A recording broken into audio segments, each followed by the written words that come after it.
authority that he's now in custody. Police have yet to release a statement on his arrest.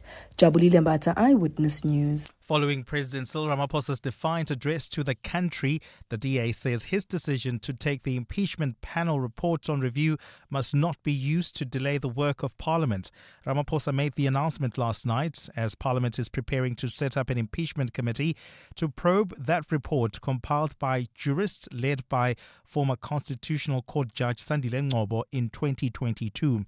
The DA's parliamentary leader George Mikalakis says it's important for Ramaphosa to appear before an impeachment committee as soon as possible to air the facts around the storage of foreign currency at his Palapala farm. Speaker Togo Didiza yesterday announced that she would be republishing the Section 89 panel report that found Ramaphosa had prima facie evidence of breaches by the president and providing the president with a copy as a precursor to setting up an impeachment committee.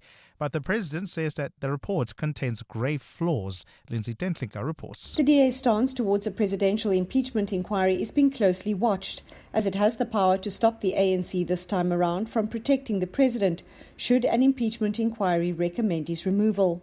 But for now, the party's parliamentary leader, George Mikalakis, says his party is focused on the process. The important thing for me is that the process is thorough and that at the end of the entire process that no loose ends are left so that a proper and a fair conclusion can be made. But the president threw a spanner in the works last night, announcing he would be heading back to court to challenge the Section 89 report after he was denied direct access to the Constitutional Court 4 years ago. Mikalakis says it's important for the president to appear before a parliamentary committee. It has very serious implications for our constitutional democracy. DA leader Jordan Hill-Lewis says Parliament must take legal advice and publicly share this on how to proceed while a review is underway. Lindsay Dentlinger, Eyewitness News, Parliament. A commander from the Crime Information Management and Analysis Centre, Morumo Machane, is the next person to testify at the Madlanga Commission today. The centre is a division within the SAPS responsible for analysing crime statistics and patterns. The Madlanga Commission is currently dealing with cases related to the theft of drugs from police custody. Some witnesses have suggested that corruption within the law enforcement sector and loopholes in the system are major contributing factors to the issue. Meanwhile, a senior Hawks officer bemoaned police storage units after more than 136 kilograms of confiscated cocaine went missing from an evidence vault. Francois Steyn testified yesterday about a drug bust in the south of Johannesburg on the 9th of July 2021. Tabiso Goba reports. When the drug bust took place, the country was in the midst of the July 2021 unrest. Worried about the safety of the large consignment of confiscated drugs, Hawks narcotics officer Colonel Francois Steyn says he broke protocol by moving the evidence from one police storage room to another. Steyn testified the drugs were initially kept at the Boysens police station in Johannesburg before being moved to Pretoria, firstly at the SAPS Training College and lastly at the Forensic Science Lab. Steyn says last year he received a call from the lab saying 136 kilograms of cocaine was missing. Steyn says he went to inspect the lab and was shocked at what he found. Lack of a better explanation, chaos. My humble opinion is that at the end of the day, one should go and look for yourselves. My explanation of that or photographs of that will not suffice to explain what's going on in those storerooms. It was kilograms and kilograms of exhibits lying on top of one another and roof height. Steyn says there's already an internal investigation by the Hawks to probe what happened to the missing cocaine. Tabiso Goba, Eyewitness News. And U.S. President Donald Trump says the ceasefire with Iran is on life support. Trump has rejected the latest counter-offer from Iran, which said its military is ready to respond to any act of aggression. Trump did not provide details on Iran's response, but Tehran's foreign ministry says it called for an end to the U.S. naval blockade of its ports and to the war across the region, implying a halt to Israel's strikes targeting Hezbollah in Lebanon. The U.S. president says that is totally unacceptable. After reading that piece of garbage they sent us, I didn't even finish reading it. They said, I'm not going to waste my time reading it. I would say it's one of the weakest right now. It's on life support. Gold is trading at $4,728.28 an ounce. The rand is at 16.48 to the dollar, 22.39 to the pound, 19.39 to the euro. Brent crude oil is at $104.76 a barrel. In the traffic, look out for faulty traffic lights in Midrand at Old Pretoria and Olifantsfontein, in Centurion at Old Johannesburg and Brakfontein, as well as in Hatfield at University Road and Linwood. A fine day in store for Gauteng. The temperatures will peak at highs between 24 and 22 degrees. The top story in EWN this hour: taxi boss Joe Ferraris Banyoni has been arrested and is in police custody in Mpumalanga. EWN, in touch, in tune and independent. For the latest, visit ewn.co.za or download the EWN app. On Sunday, 26 July, 7:02 Josie My Josie Walk the Talk unites us all in the iconic Joburg CBD. 7:02 Walk the Talk. Enter now on primemediaplus.com. You're with Clement Manyathela On 702. Let's Walk the Talk, streaming on the Prime Media Plus app, DSTV channel 856, 92.7 and 106 FM.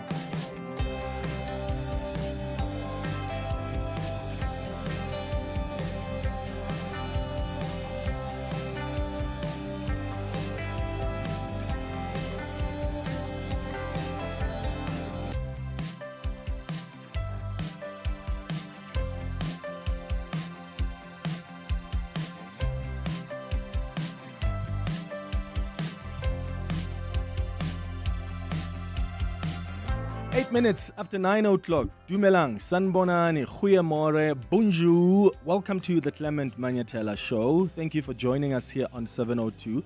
I hope you're good this morning. 011-883-0702. That's the number to dial on the 702 open line this hour. The WhatsApp line is 072-702-1702. Feel free to also send us your messages there on YouTube. Hello, hello. Thank you for joining us on the 702 YouTube page. If you've got comments, you can put them up on YouTube and I will incorporate them on the 702 open line. So, President Cyril Ramaphosa is not resigning. He announced last night that he will be taking the independent panel report on Phala, which found there's prima facie evidence he may have committed serious misconduct, on review. He explained last night why resignation is not an option. My fellow South Africans, while there have been calls in some circles that I should resign, nothing in the Constitutional Court judgment compels me to resign my office. The Constitutional Court made no finding of any kind regarding my alleged conduct. The court made no finding on whether there was prima facie evidence of misconduct, nor if the alleged conduct, if established, justifies impeachment and the removal of the president. Instead, the Constitutional Court judgment reinforces the principles, the rights and processes underpinning our constitutional order. This explicitly includes the right to take the report of the independent panel on review. I therefore respectfully want to make it clear that I will not resign. To do so would be to preempt a process defined by the Constitution. To do so would be to give credence to a panel report that unfortunately has grave flaws. To do so would be to abdicate the responsibility that I assumed when I became President of the Republic. To resign now would be to give in to those who seek to reverse the renewal of our society, the rebuilding of our institutions, and the prosecution of the end to prosecution. I fully intend to continue serving the people of South Africa and to advance their interests. There is still so much to be done. So let me know what you think of this approach that the president has taken. So the big question now is, does this review application have a bearing on the binding constitutional court order for Parliament to refer the Section 89 panel report to an impeachment committee. So does the President plan to launch a two-part application to interdict the impeachment committee and then review the application? Because the difficulty here is that even though the Constitutional Court appreciates his right to review the report, the wording of the Constitutional Court judgment is that, and I quote here, where the panel concludes that sufficient evidence exists to disclose a prima facie case, its recommendation that a Section 89 inquiry be proceeded with must be implemented through a referral to an impeachment committee unless and until the report is set aside on review, end quote. So the wording there from that Constitutional Court judgment is unless the report is set aside. And that set aside determination happens at the completion of an application, right? The judgment doesn't say unless the report is taken on review. And I guess that's the legal complexity that arises here. Well, Vincent Magwenya told me in an interview this morning before we started the show, which I will play for you shortly, he told me that the president's strategy is not to interdict the impeachment committee or disrupt it in any way, at least for now, meaning the onus is now on the Speaker of Parliament to decide whether, in fact, what to do with that impeachment committee while the report is being taken on review. So the presidency seems to think it must be the Speaker that decides what should be the process. Because also interdicting this becomes more complicated because what are you interdicting against the highest court in the land, against an instruction from the highest court in the land? That's where the complexity arises. But they're saying that the Speaker must be the one that decides what happens to an impeachment committee while the President takes this report on review. The EFF says the review application should not impede the work of the committee. In fact, they want the Speaker to oppose the review application because she's the custodian of the Section 89 report, which is being challenged by the President. And honestly, I agree with the EFF on this. And I'd like to know what you think. I think the Speaker must oppose the review application. She must be able to defend the independent panel's report, which she commissioned. I mean, it is her process that is being reviewed here after all. Even the DA said last night that the review application by the President shouldn't be used to delay the work of impeachment. Share your thoughts, please, on 011-883-0702. WhatsApp's on 072-702-1702. Also, our courts generally avoid interfering directly in active parliamentary processes unless there is a clear constitutional basis. And given that the Constitutional Court has ordered referral to the impeachment committee, and it's also stressed the importance of accountability mechanisms, it may be a little difficult to argue that the process should simply freeze indefinitely. So what do you think? Let me know your thoughts. 011-883-0702 is the number to dial. WhatsApp's on 072-702-1702. At 10 o'clock, we're going to do our healing hour. It's our monthly feature, and today we're healing from toxic children. Last month, we were healing from toxic parents, those parents and guardians who abused you or let you down.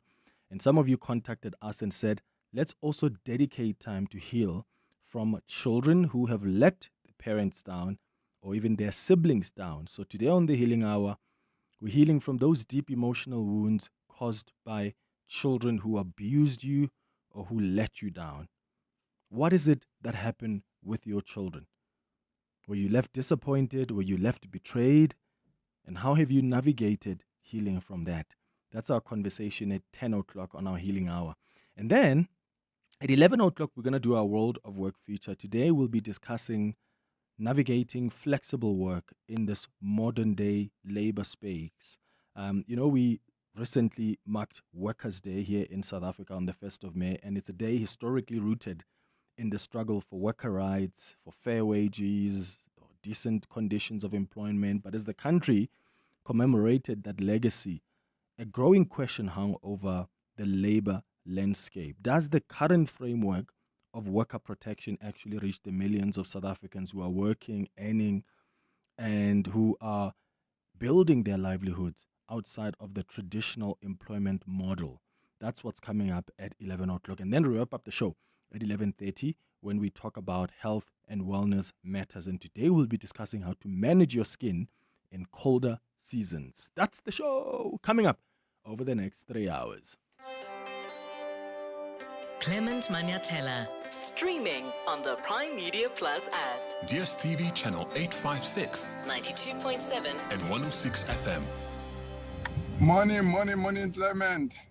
It's Thabo here from Maubani. Hey, Clement, I want to venture in on this thing of president. You know, Clement, I'm disappointed like ever. I'm a member of the ANC.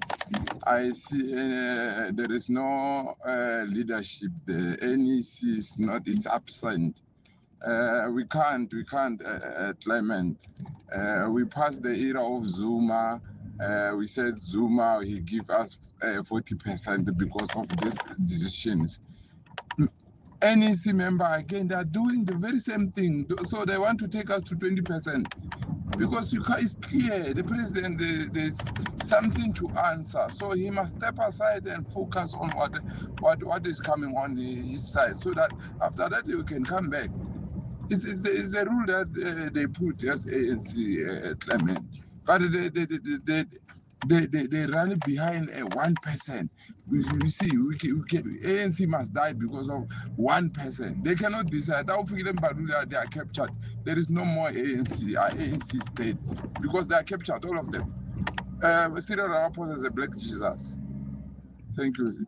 Clement, you guys, you are unfair on Cyril Ramaphosa.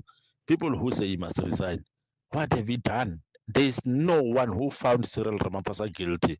So why are you guys busy saying he must resign?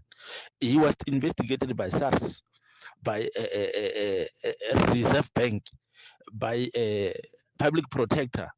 No one found Ramaphosa guilty of wrongdoings. So why are you guys busy saying he must resign? He has a right, like Julius Malema, who appealed his 5-year sentence. Even Ramaphosa have a right to do so. Yeah, you're correct about Ramaphosa having the right to do so. It's within his legal rights, but you're wrong for suggesting that I said he must resign. So, yeah, come on. You know, I take time to explain my comment when I start the show because I don't want a misunderstanding. So I also don't like it when someone puts words in my mouth and suggests, oh, you said he must resign. Not once have I said the president must resign. But there are people who've called on him to resign, and they have every right to do so. The same way there are people who told him not to resign, and they have every right to do so. So you can call in and tell us what your view is. Teenage, you're calling us from Cosmos City. What are your thoughts? Good morning. Hey, Albert. Hey, Tada. Sure. Clement, I'm only saying that if anyone has a right to appeal, to review, to go to court and whatever, let Cyril do his whatever that he wants. And then let the political parties do whatever they want. Whether they run concurrent, whether the speaker does whatever, it doesn't matter. It's a process, all in all. And then ANC can do its things. And let's just see how it pans out. To ask Cyril to resign or to have a moral standing that, yeah, because of this I must quit. Who has ever quit? No one has quit in politics, regardless of the cloud that they were in. No one quit. So let him stay. It's okay. It's South Africa. We are happy. It's fine. Because we have a country that is going through crisis on its own, from immigration laws, from Trump and stuff. And we don't need that instability now. Got it. Teenage in Cosmos City. Thank you so much for your call. Your voice. Your station. Your open line. Walk the talk with Clement Manyathela on 702. All right, I'll come to more of your calls and WhatsApps after this conversation that I had with Vincent Magwenya. I pre-recorded this interview just before we went live at 9 o'clock. Take a listen. Vincent, thank you so much for making time for us. Good morning. Good morning, Clement, and good morning to your listeners. Let's start here. What informed the president's decision to address the nation last night to announce his review application instead of communicating that through a statement? What was he concerned about? Well, Clement, following the Constitutional Court judgment and the kind of noise that followed around people clamoring for his resignation, understandably, there was a lot of anxiety that the president sensed. and he felt that he needed to be heard and he needed to deliver directly that assurance that he is remaining in office and focused on the work or job at hand, and secondly, to articulate his reasons for wanting to engage due process and take the Section 89 final report on review. Mm-hmm. The big question, of course, now is, does this review application have a bearing on the binding Constitutional Court order for Parliament to refer the Section 89 panel report on an impeachment committee? What is the President's legal strategy? Does he plan to launch a two-part application to interdict the impeachment committee and then the review application? Well, Clement, you will have read paragraph 139 of the judgment, which essentially opens the door and creates the opportunity for the President to take the report on review. And so it will be up to Parliament with respect to how it proceeds. But the President's focus at this stage is purely on dealing with the substance of the report that he believes is flawed, as stated yesterday. And it is important, Clement, that when you're going to have a report that forms the basis of a process that could potentially remove the President from office, that report withstands scrutiny, not only in the immediate term, but also as a precedent should future presidents be subjected to similar processes. Yeah, and I'm asking that question because the difficulty is that even though the Constitutional Court appreciates his right to review the report, the wording of the Constitutional Court judgment is that, and I quote here, where the panel concludes that sufficient evidence exists to disclose a prima facie case, its recommendation that a Section 89 inquiry be proceeded with must be implemented through a referral to an impeachment committee unless and until the report is set aside on review, end quote. So the wording there is unless the report is set aside, and that set aside determination happens at the completion of an application. So the judgment doesn't say unless the report is taken on review. And I guess that's the legal complexity here I'm trying to raise. Yeah, indeed, that's a legal complexity which, as I said, Clement, will be for Parliament to resolve, either directly with the Constitutional Court or with a lower court. On the side of the President is not seeking to delay the process and wants to launch his application on an expeditious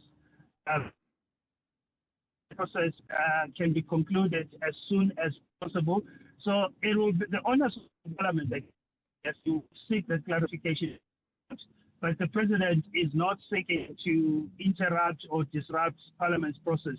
All he's seeking to do is to exercise his rights in terms of due process and also in terms of ensuring that not only now but in the future, when presidents are likely to be removed from office, it's to at least a minimum threshold in terms of standard of those reports. Okay, so to be clear, to make sure I understand you, the onus is now on Parliament to determine what the bearing is, what the consequence on that impeachment committee is now that the President is taking this report on review. But the President won't be seeking to interdict the impeachment committee. I give you a definitive answer and say anything conclusively when you potentially have what is a fluid sort of legal process. At this stage, the legal team has settled on the President taking the report on review. The other permutations will be evaluated as we proceed. Okay, so at this stage, the priority is take it on review, but there's no intention to interrupt the process in Parliament, but that may change later on. But for now, that's not the consideration. For now, that's not the consideration, and as you rightly point out, it is something that the legal team it is a position rather that the legal team may revise in terms of the legal advice, and the President may be inclined to follow that advice. So if the Parliament says, our legal advice says we must just continue with impeachment while the process also unfolds in court, is the President happy with that, with the two processes unfolding parallel? Well, it's still early to say because Parliament released a statement yesterday late morning before the President made his announcement. So they would have known what the President's position is.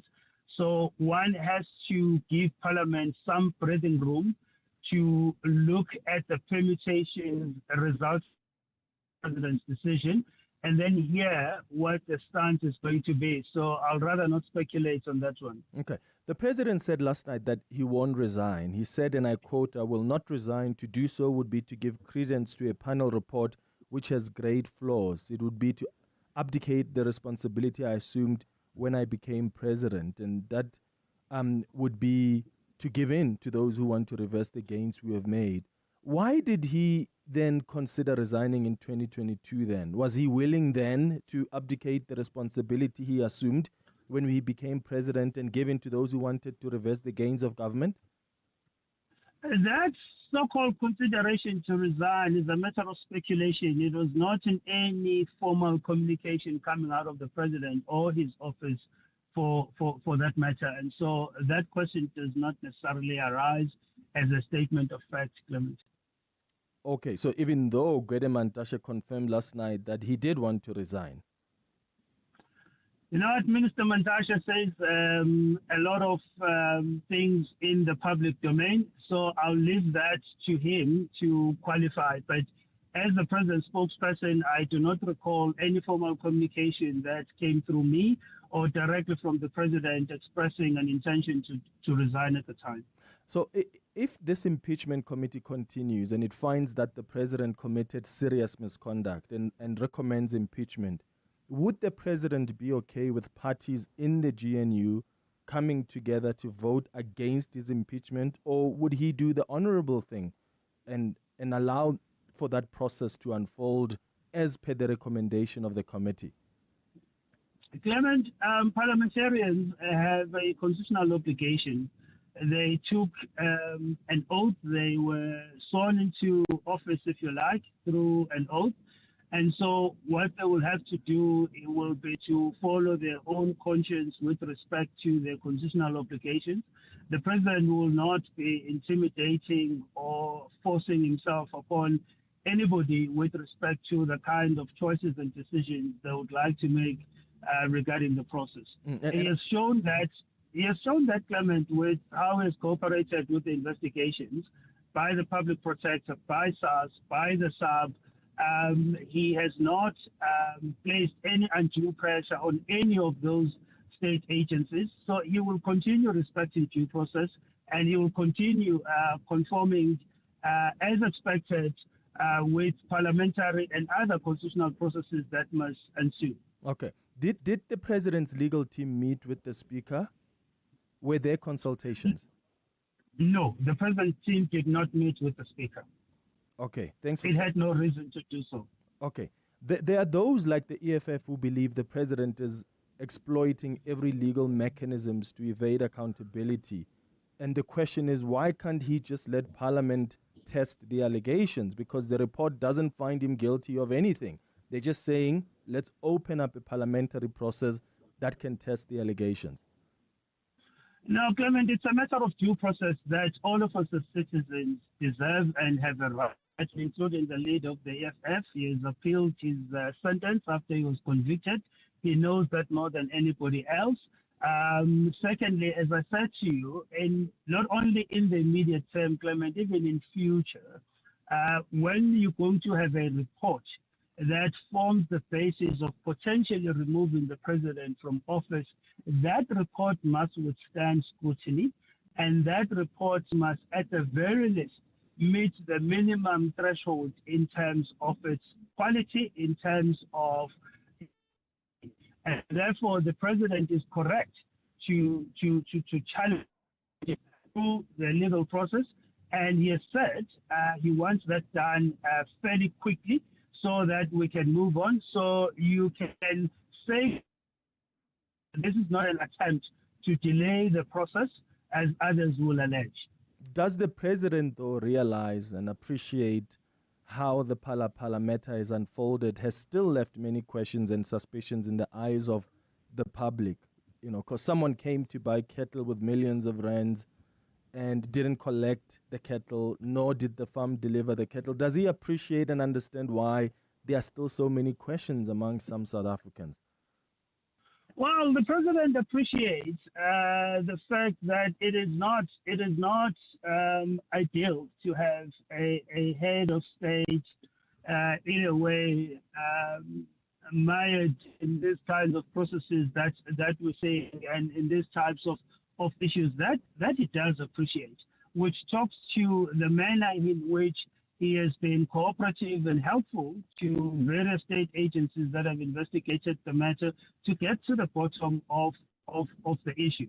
One also cannot miss the fact that there is a political drive to some extent in how this matter has been pursued by certain parties whose ultimate goal is to see the removal of the president for whatever political reasons that they have.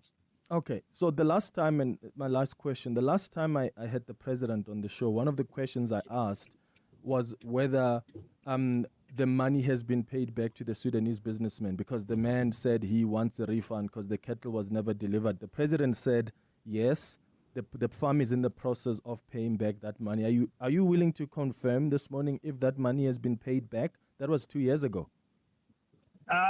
Clement, I'll have to check on that and come back to you on that. I'm not able to confirm. As you can imagine, that will be a process that is away of my purview and my remit as the presidential spokesperson. All right, Vincent, thank you so much for making time. Thank you.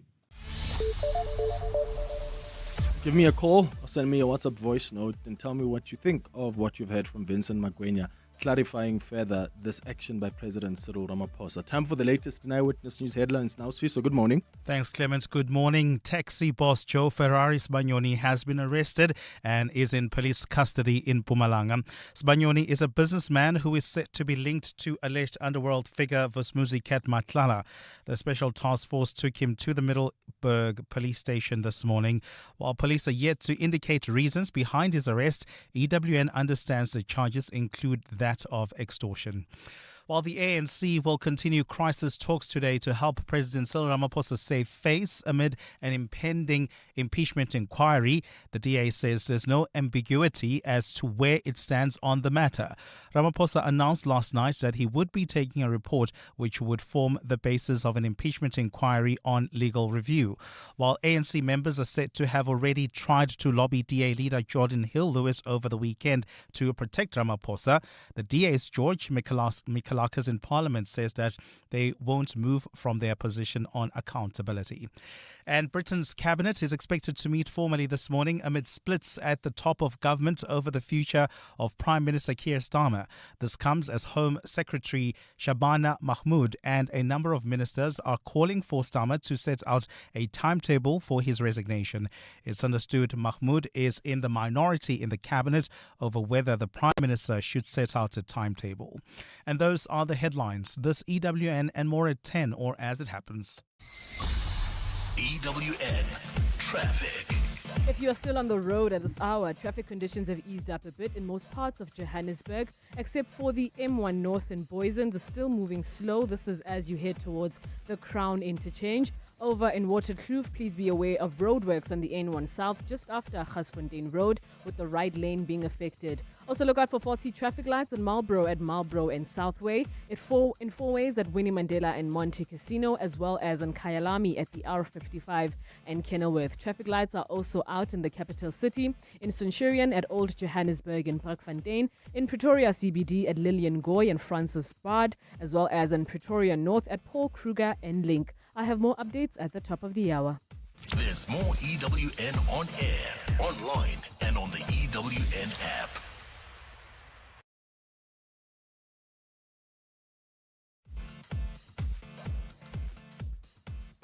Africa Milani. Weekday mornings, 4 to 6. What message is South Africa taking to this year's Travel in Depth? Is the theme Unlimited Africa, growing Africa's tourism economy. And that has been at the center of what the minister has been trying to emphasize when it comes to tourism, that tourism policy is economic policy. Following our stint at the World Economic Forum earlier on this year, it was clear that tourism is quite central to economic growth, not only in South Africa, not only on the continent, but globally as well. well. Aldrin St. Pierre speaking on behalf of the Office of the Minister of Tourism.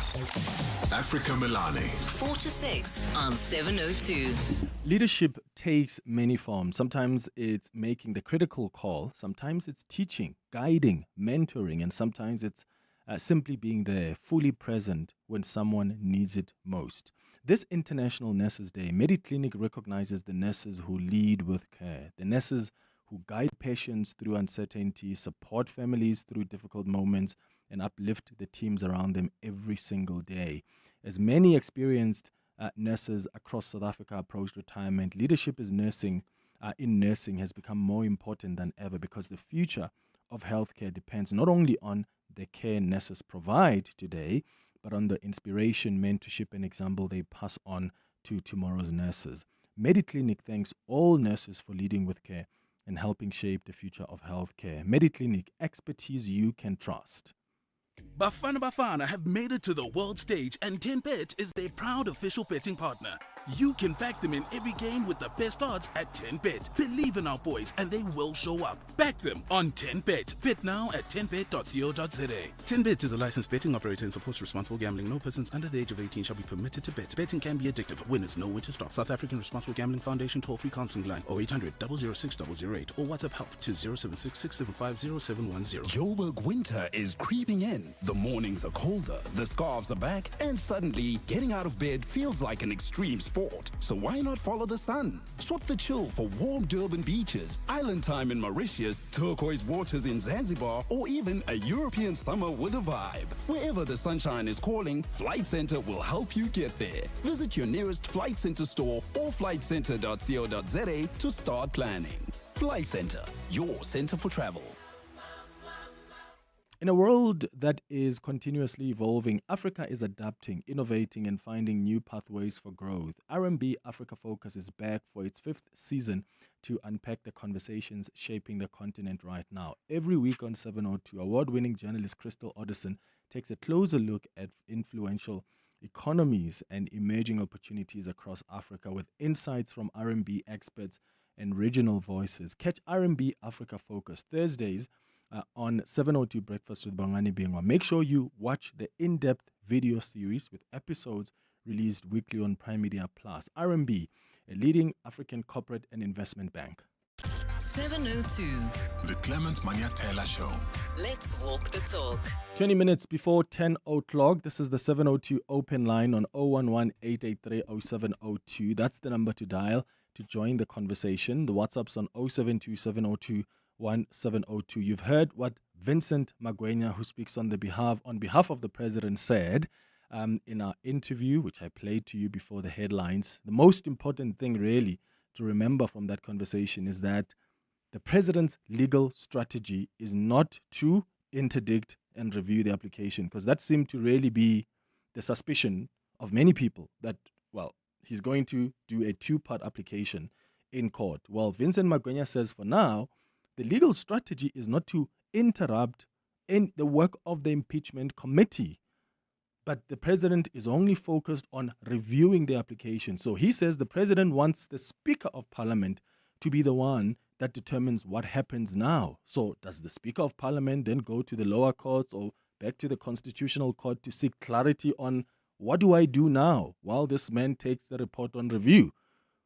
But also, Vincent Magwenya said that the president really didn't try to resign in 2022. He's denying that. He says that has never been communicated to him. I did say to him, but Gwede Mantashe also confirmed last night on Newsroom Africa that the president did want to resign. And he says, Gwede Mantashe says all sorts of things, but that's not necessarily the case. I also asked him if President Cyril Ramaphosa's farm has paid back the money to that Sudanese businessman. Because remember when I had President on this show in 2024, I asked him, the Sudanese businessman says you didn't deliver the cattle, so he wants his money back. Are you going to pay it back? And the president said, live on the radio, that he is going to make sure the money is paid back. In fact, he said the farm is in the process of sending that money back to the same man who came to this country to buy cattle with millions of rand. So I asked Vincent, has that money been paid back? And he said he doesn't know.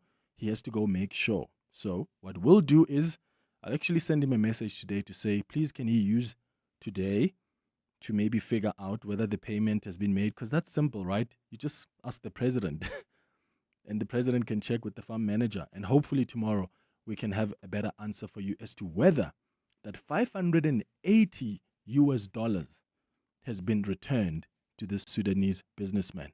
Let's go to calls now on 011-883-0702. We start with Sinao Tambo, though, who is the EFF Member of Parliament and National Spokesperson, who's joining us on the line. Sinao, thanks for coming through. Good morning. Morning to your listeners, Clement. Sure. So I wanted a quick response from the EFF on what the presidency now says.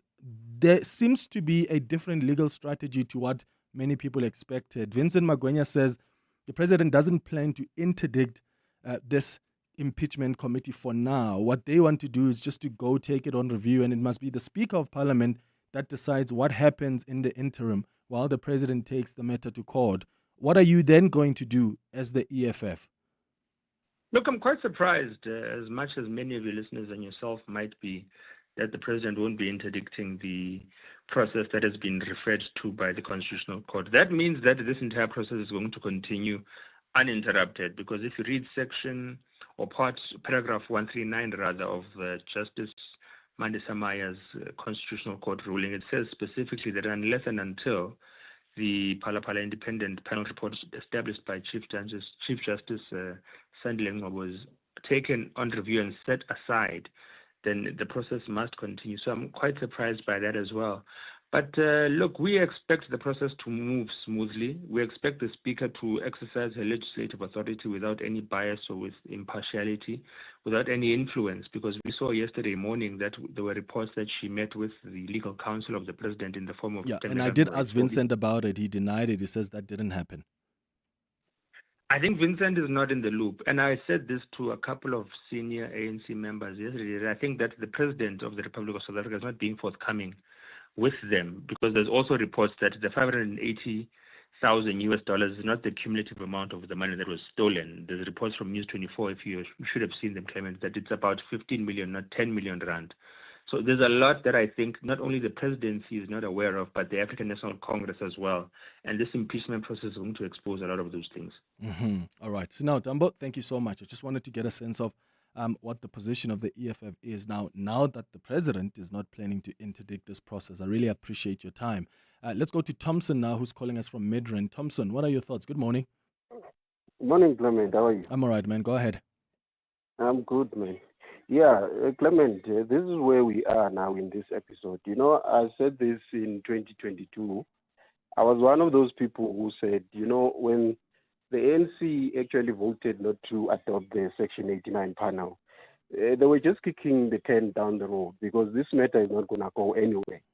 And right now, the president is fighting for his survival, basically, because what he is trying to do by taking the report for a review, is hoping that there will be a ruling that set aside that ruling. Which set aside that Section 89 report, and which will be very odd on its own, by the way, if you ask me. But in any case, this is where we are now, because the president, he has to go through the impeachment inquiry, and this is where all these things will be ventilated, because what we all know, there is criminality that happened in Parliamentary, but we don't know the characters, at what extent and who was involved.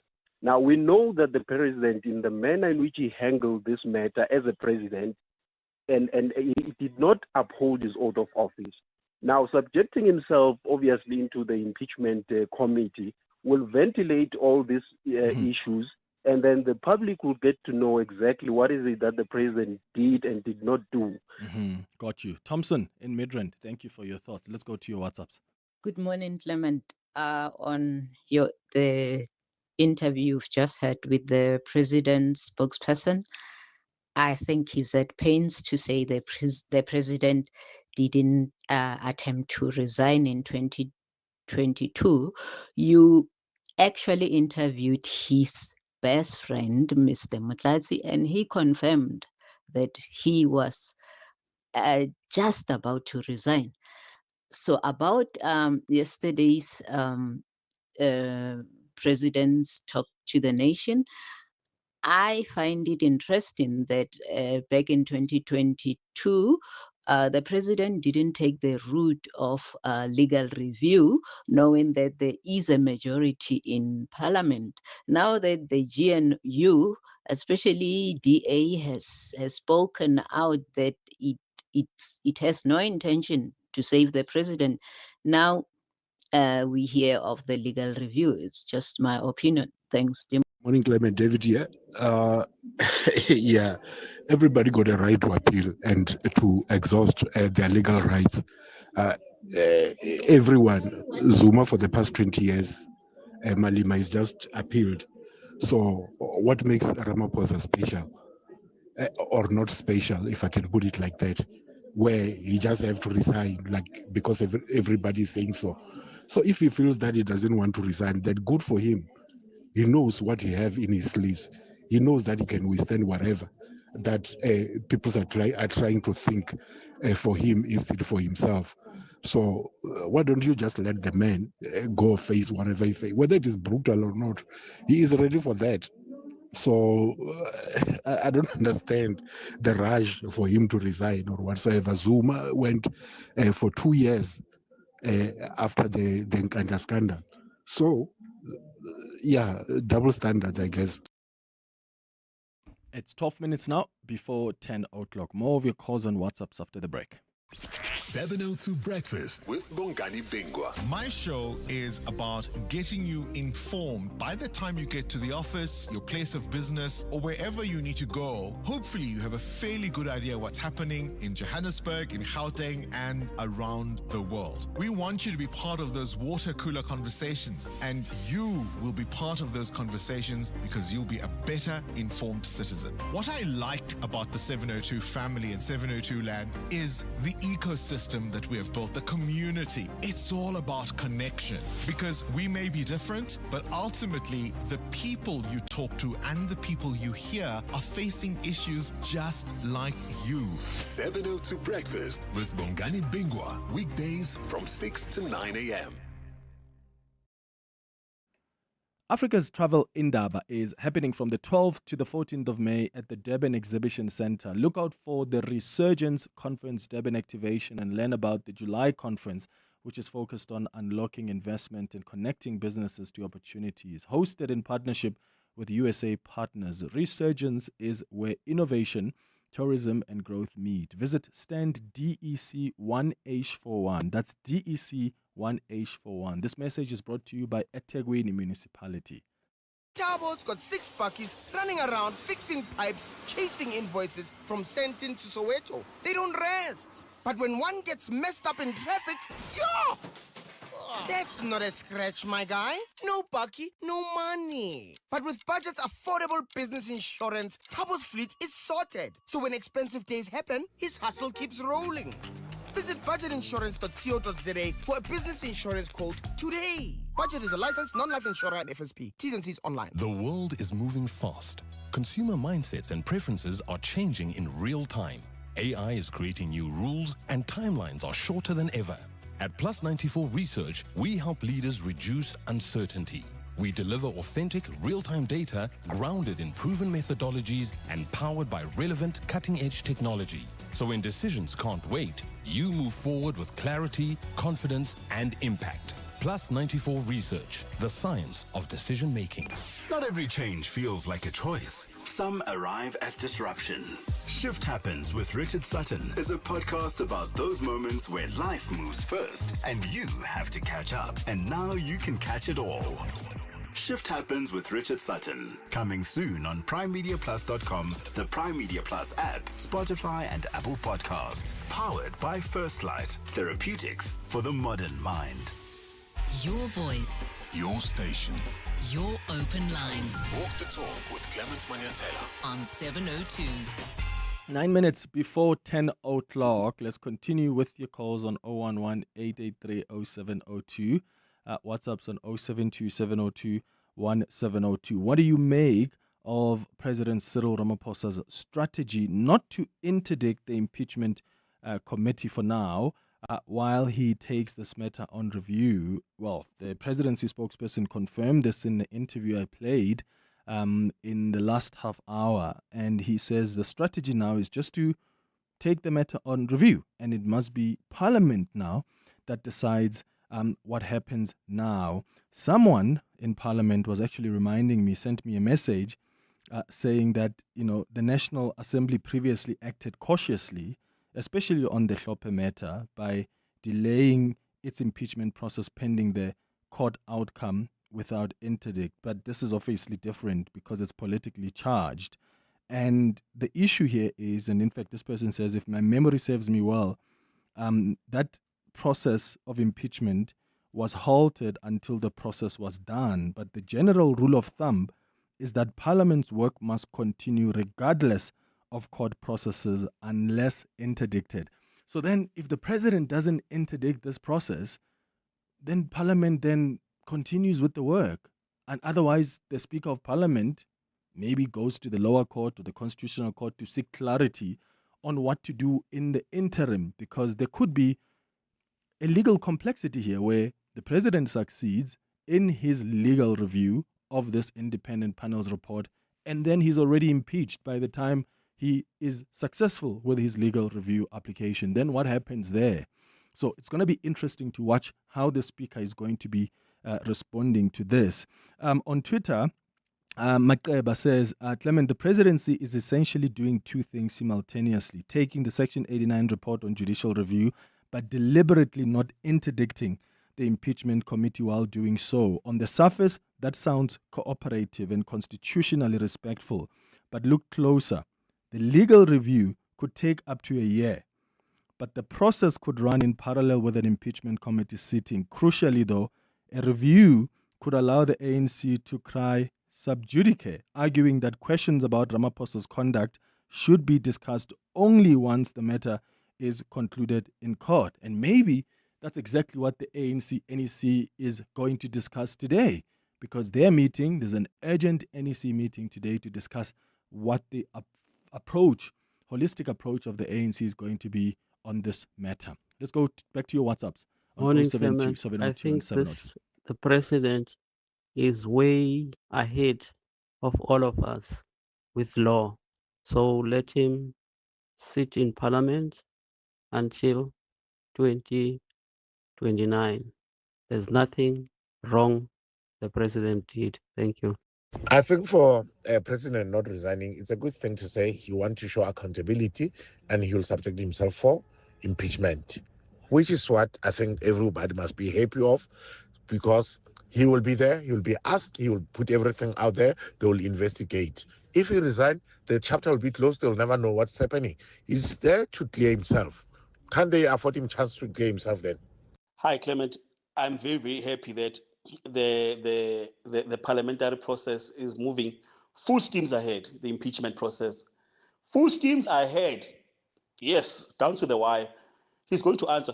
Even if the report is set aside, by that time, I'm sure we will be halfway through the impeachment process. Yeah, let's go. I don't know whether it's in leadership or what, but the ANC doesn't seem to learn something. The president has a right to take the report into review. It is constitutional right. But what ANC can do is to support the process of the inquiry. The inquiry takes a lot of time to happen. It can even take a year. Perhaps that year will be the year where they will be talking about the succession battle of the ANC. I don't know why don't they look at the bigger picture on this one politically, because it paints a bad picture. It seems like they are so arrogant. They are like the Concord has spoken, so what? So the best way is to support this this panel to work, to support the speaker, to support everyone, go to those inquiries, delay them in whatever way in Parliament up until the findings are out or recommendation, and then we get there when we get there. But I really think the ANC is just arrogant, unnecessary. Sfiso. Good morning, 702 family. Cyril resigning does not sound great to me. I'm glad he actually chose to not resign. We still do live in an innocent until proven guilty without reasonable doubt. Also, just the fear of what happens when he resigns. Who takes over? That, to me, there's not a single person right now that I feel comfortable with taking over, or a single party. No. Morning, Clement. Ramaphosa has been to the Integrity Committee of the ANC, and he was exonerated by the Integrity Committee of the ANC. So that caller who claims to be an ANC member who says he must step aside, the step aside rule only applies when the Integrity Committee of the ANC has found you that you have something to answer. So Ramaphosa was exonerated by that committee. So he cannot step aside according to the ANC's policies. Well, the step aside actually says once you are criminally charged, then you must step aside. So whether the matter with the Integrity Commission is still unfolding or not, but once you've appeared in court, you're criminally charged, then you have to step aside. But then again, remember, even with that Integrity Committee, how it unfolded when the president appeared, it took so long for them to come up with a report. It did. And I remember asking even senior ANC leaders, I have never, having covered the ANC's Integrity Committee for a number of years, I've never seen them deal with a matter for so long. It took them a long time to come up with the determination that there is nothing the president needs to answer for, which was quite interesting. It's 2 minutes before 10. Part of the 702 family. Hi, 702 lenders. My name is Nontanta Khatebe, and I listen to 702 during the week and on weekends, because on weekends it's the Soul Sundays. Kenny Mystery and Pushada. Welcome to our 702 family. Let's walk the talk. Mzansi, pick 6 lucky numbers and play Powerball Plus for the staggering 86 million rand estimated jackpot. And Powerball is at an estimated 78 million rand jackpot this Tuesday. Play Powerball Plus for an estimated 86 million rand and Powerball Plus for an estimated 78 million rand today. Buy your tickets now in-store on nationallottery.co.za, the mobile app or cell phone banking.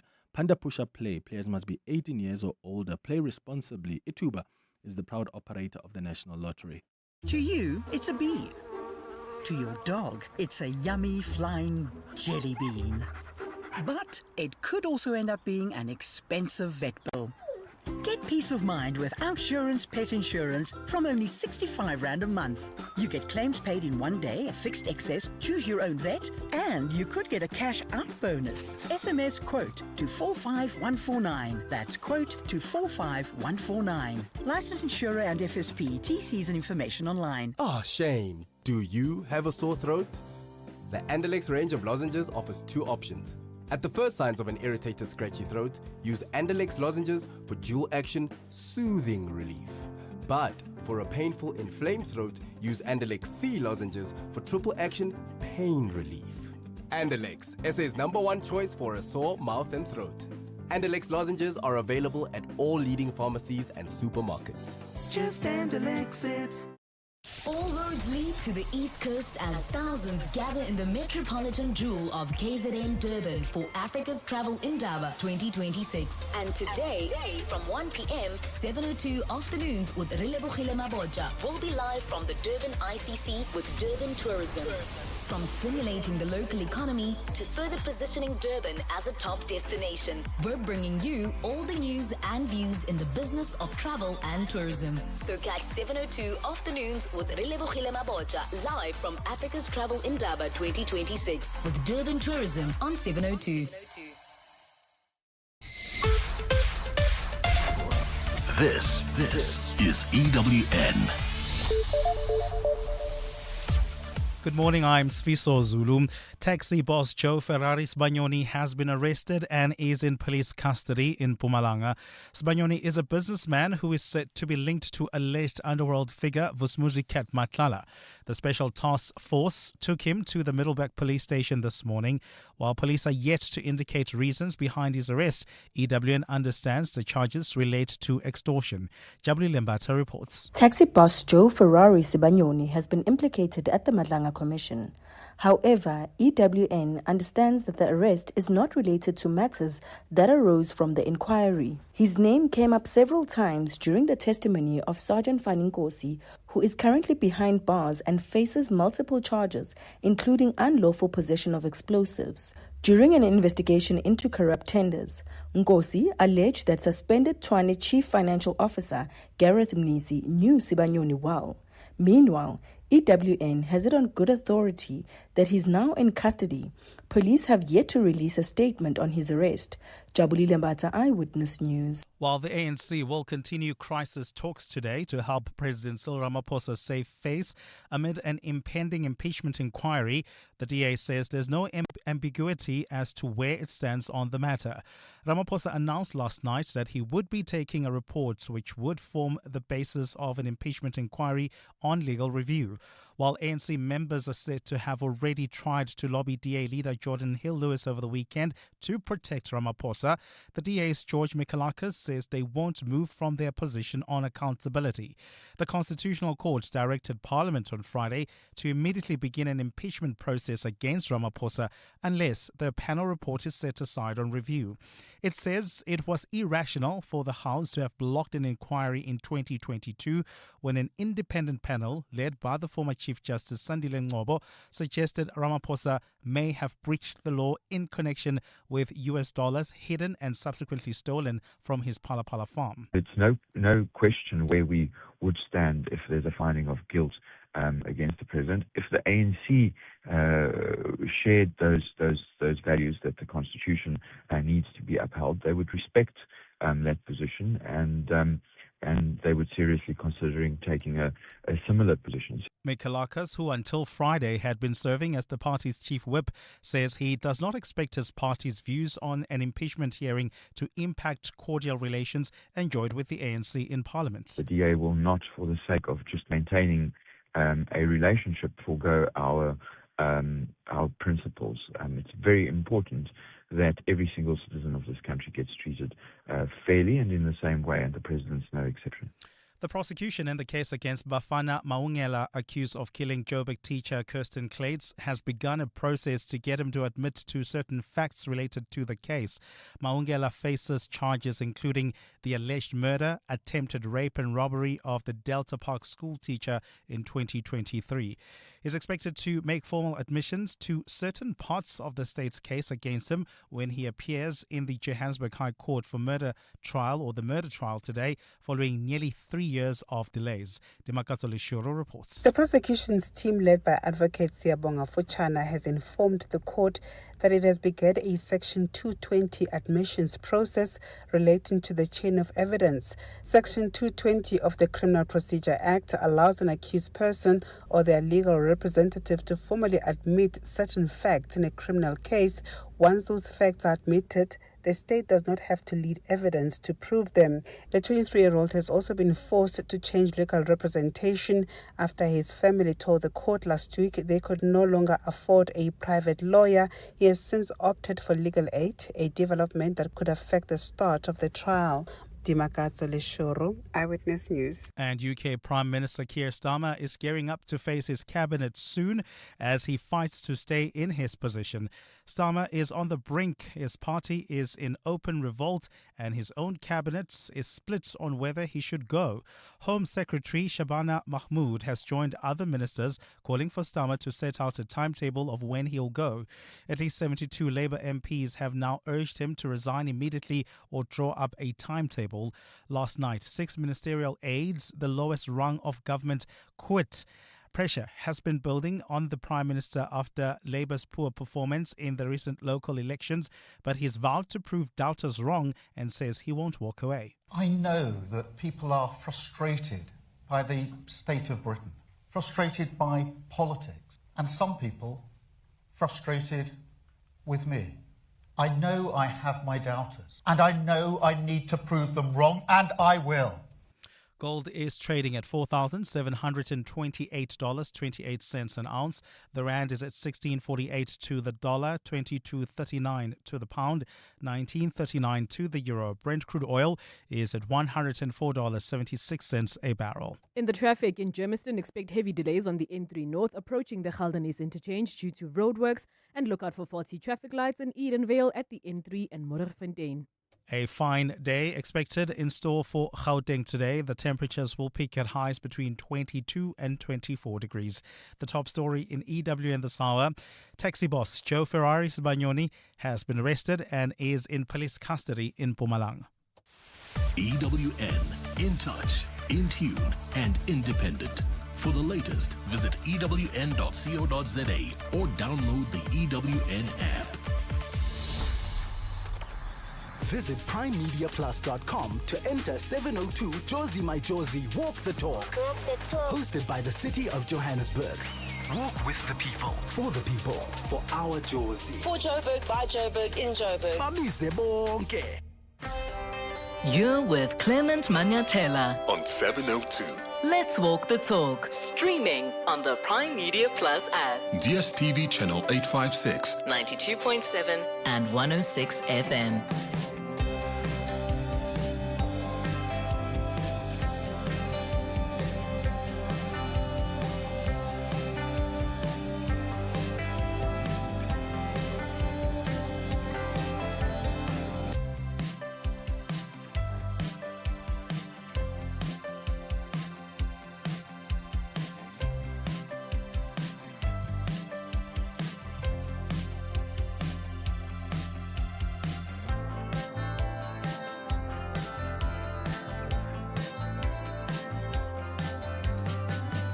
Eight minutes after 10 o'clock. Dumelang. Welcome to the second hour of the Clement Manyathela Show. Thank you for staying with us here on 702. I trust you're good this morning.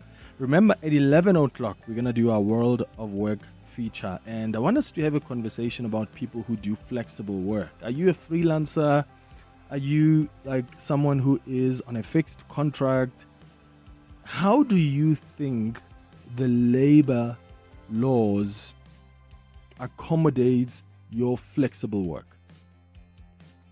I'm asking that question because our labor law system in this country is built around the binary of employee versus independent contractor, and that does not adequately speak to the realities of the workforce. And that's why there are calls by others to have a third way, quote unquote, which is a model of protected flexibility that preserves the independence workers value while introducing portable benefits such as savings and insurance that are not tied to a single employer.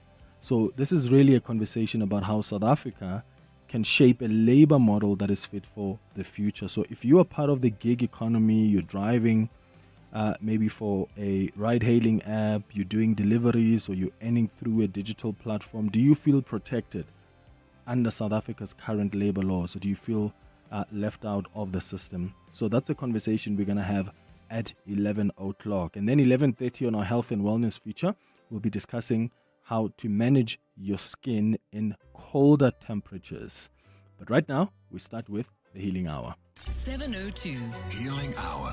Healing Hour is a feature that we do once every single month, and it's an opportunity for you and I to talk amongst ourselves. No guest, just an honest, vulnerable conversation about what we're healing from. And there's a lot that you and I have healed from over the years. In fact, over the last 6 years of doing this show. Can you believe we're on our 6th year? But we've been doing the Healing Hour for that long. And we really have created a platform for people to just open up about what they're healing from. And that has been helpful. It's been healing for a lot of people who may not even call in, but they can hear people share their stories of survival, their stories of healing. So thank you for being vulnerable enough to share your pain with us vulnerable enough to just express even the status of your healing and take us into your healing journey. Last month, I should say, we had a topic on the Healing Hour. We were healing from toxic parents, those parents and guardians who abused you or let you down. And there are a number of you that contacted us and said, let's also dedicate time to heal from children who have let their parents down or even their siblings. So today we're healing from toxic children. We're healing from the deep emotional wounds that are caused by children who've abused you as a parent. Maybe they've stolen money from you. Maybe they were involved in substance abuse, and as a result, they physically assaulted you, or all sorts of violations, really. Or they disrespected you to a point that you ended up having no choice but to disown them.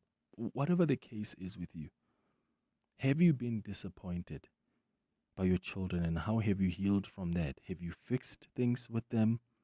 Have you found a way to get closer and closer back to each other?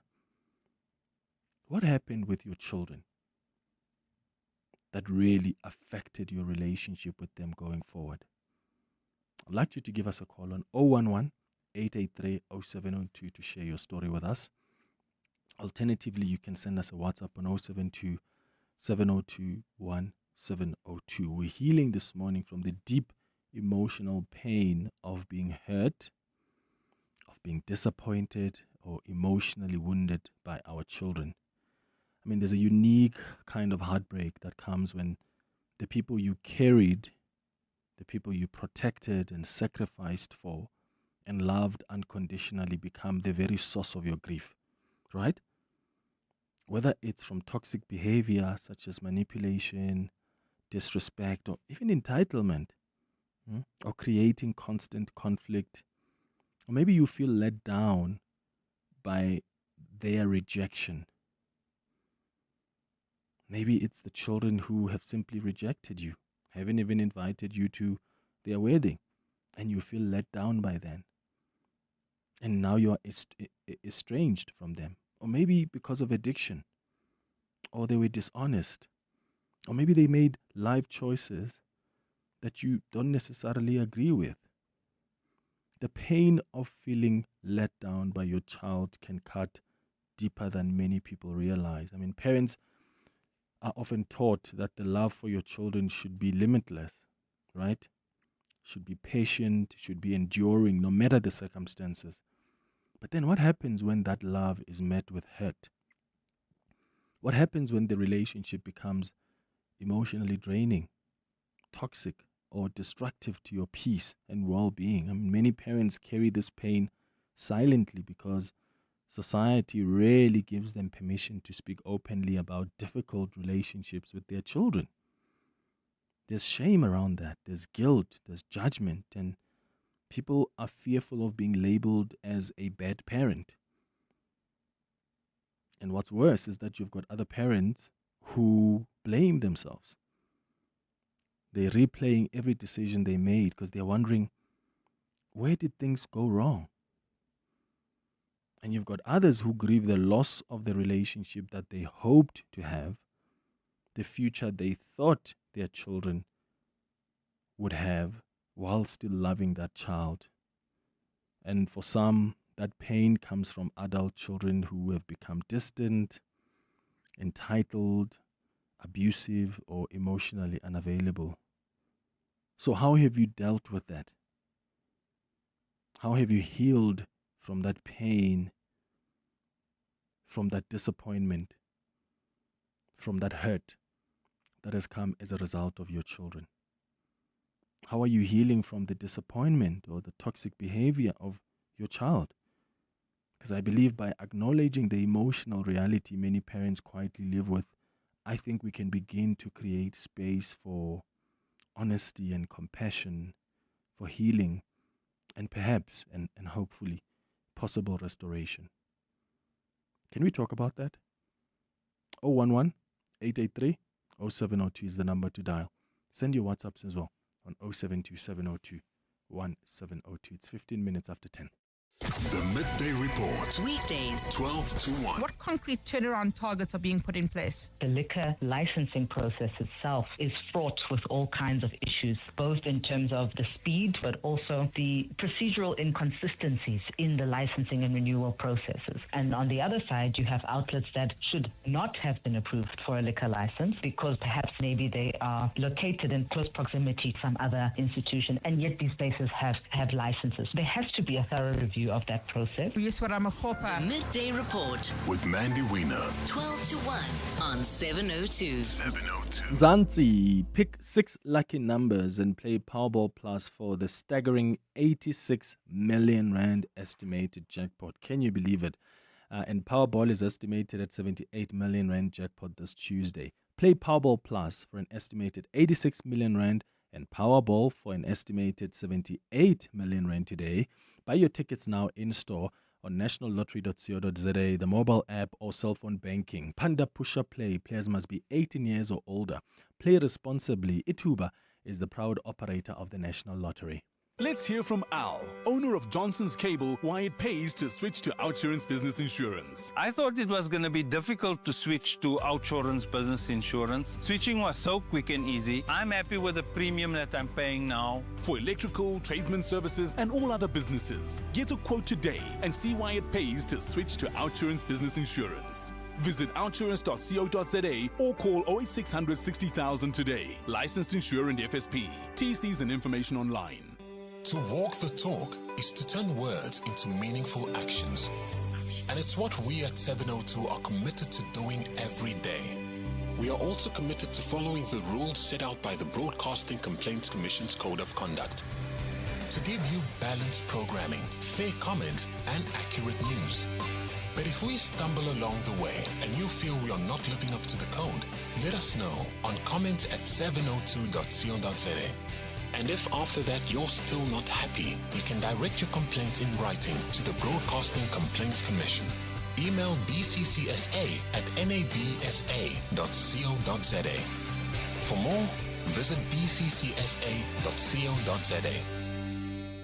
Behind every great healthcare system are nurses who lead with skills, compassion and care. But with many experienced nurses approaching retirement, South Africa faces a growing challenge. How do we encourage the next generation to step forward? Today is International Nurses Day, and together with Mediclinic, we're celebrating the nurses who lead with care while looking at how we secure the future of healthcare. Join this important conversation today on Drive with John Pellman. Mediclinic, expertise you can trust on 702. 702. Healing Hour. 18 minutes after 10 o'clock, we continue with our Healing Hour. We are healing from that hurt, that disappointment, that pain as a result of your children, whether their behavior, the decisions that they have made, life choices, whatever the case is, whatever that has left you hurt, that has left you disappointed, because we've spoken about toxic parents, but equally so, there are also toxic children. Children who are so entitled, children who are so manipulative towards their parents and even their siblings. And I'm asking, how have you healed from that? Have you found ways to get back to your children, to find a resolution of sorts? Because for some people, the pain comes from adult children who've become distant, right? That's another thing that perhaps has left you feeling uncertain and hurt. Maybe your adult children have become distant, or maybe there's that level of entitlement or abuse or emotionally unavailable. For other people, it comes from children who continuously betray trust. They create chaos or reject every attempt at reconciliation. And in many cases, parents are left mourning not a death, but they mourn the loss of connection, the loss of respect and emotional safety. How are you healing from that? Let's start with Cecilia, who's calling us from Florida. Cecilia, good morning. Good morning, Clement. Hi. It's so nice to actually speak to you because it's difficult to get through. I listen to your program and it is fantastic. Well, I'm a 702 since forever. Yeah, I'm 72 years old, and I have my daughter, who is now September. She will be turning 38. Oh, I get so emotional. I hope I'll be able to talk. Oh, it's okay, Cecilia. It's okay to also be emotional. Take your time. But yes, I have been battling, like I said when I got through. You know how parents want to not maybe admit the fact or see the fact that this is happening. But yes, I suspected that they were on drugs, both parents, 11 years ago, and she was pregnant with her first child. So I am fostering Amy, who's going to be 11 next month, 9-year-old, 4-year-old, and a 2-year-old. And while I was going through the process of getting custody of these kids because they were so neglected, she was pregnant with the fourth one. And they were tested positive for drugs, etc. The court had given me guardianship of the kids, and it's been an ongoing battle to try and she refuses to acknowledge the fact that she is on drugs and that she has been. I have lost so much over the years of what she's stolen from me. It was my husband and I's 50th wedding anniversary last year. And we can't afford it, not even last year, the year before. So he insisted on buying me jewelry, which he paid off through the year. And in November last year, she somehow got hold of my safe keys and stole my jewelry again. And that just tells me that she is not over it. A few years ago, it could be 4 years ago, my cousin's wife gave me a big bag of dacha for my kids to boil up and blah, blah, blah. And I never, ever used it.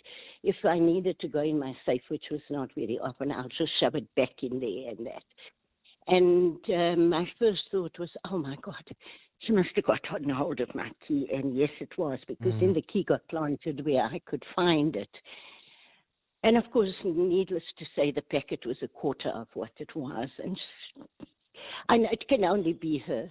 I have my grandchildren who often come here who do not. I would put my head on a block, would not take my stuff without permission. And, and even swore at me and told me that is not even the real stuff. So how would you know? You know, because it was like a quarter. You know, when something's been standing for a long time in a container, you can see the dust on the top, that it was so low. So in case somebody thinks I'm lying, you know, you can actually see it.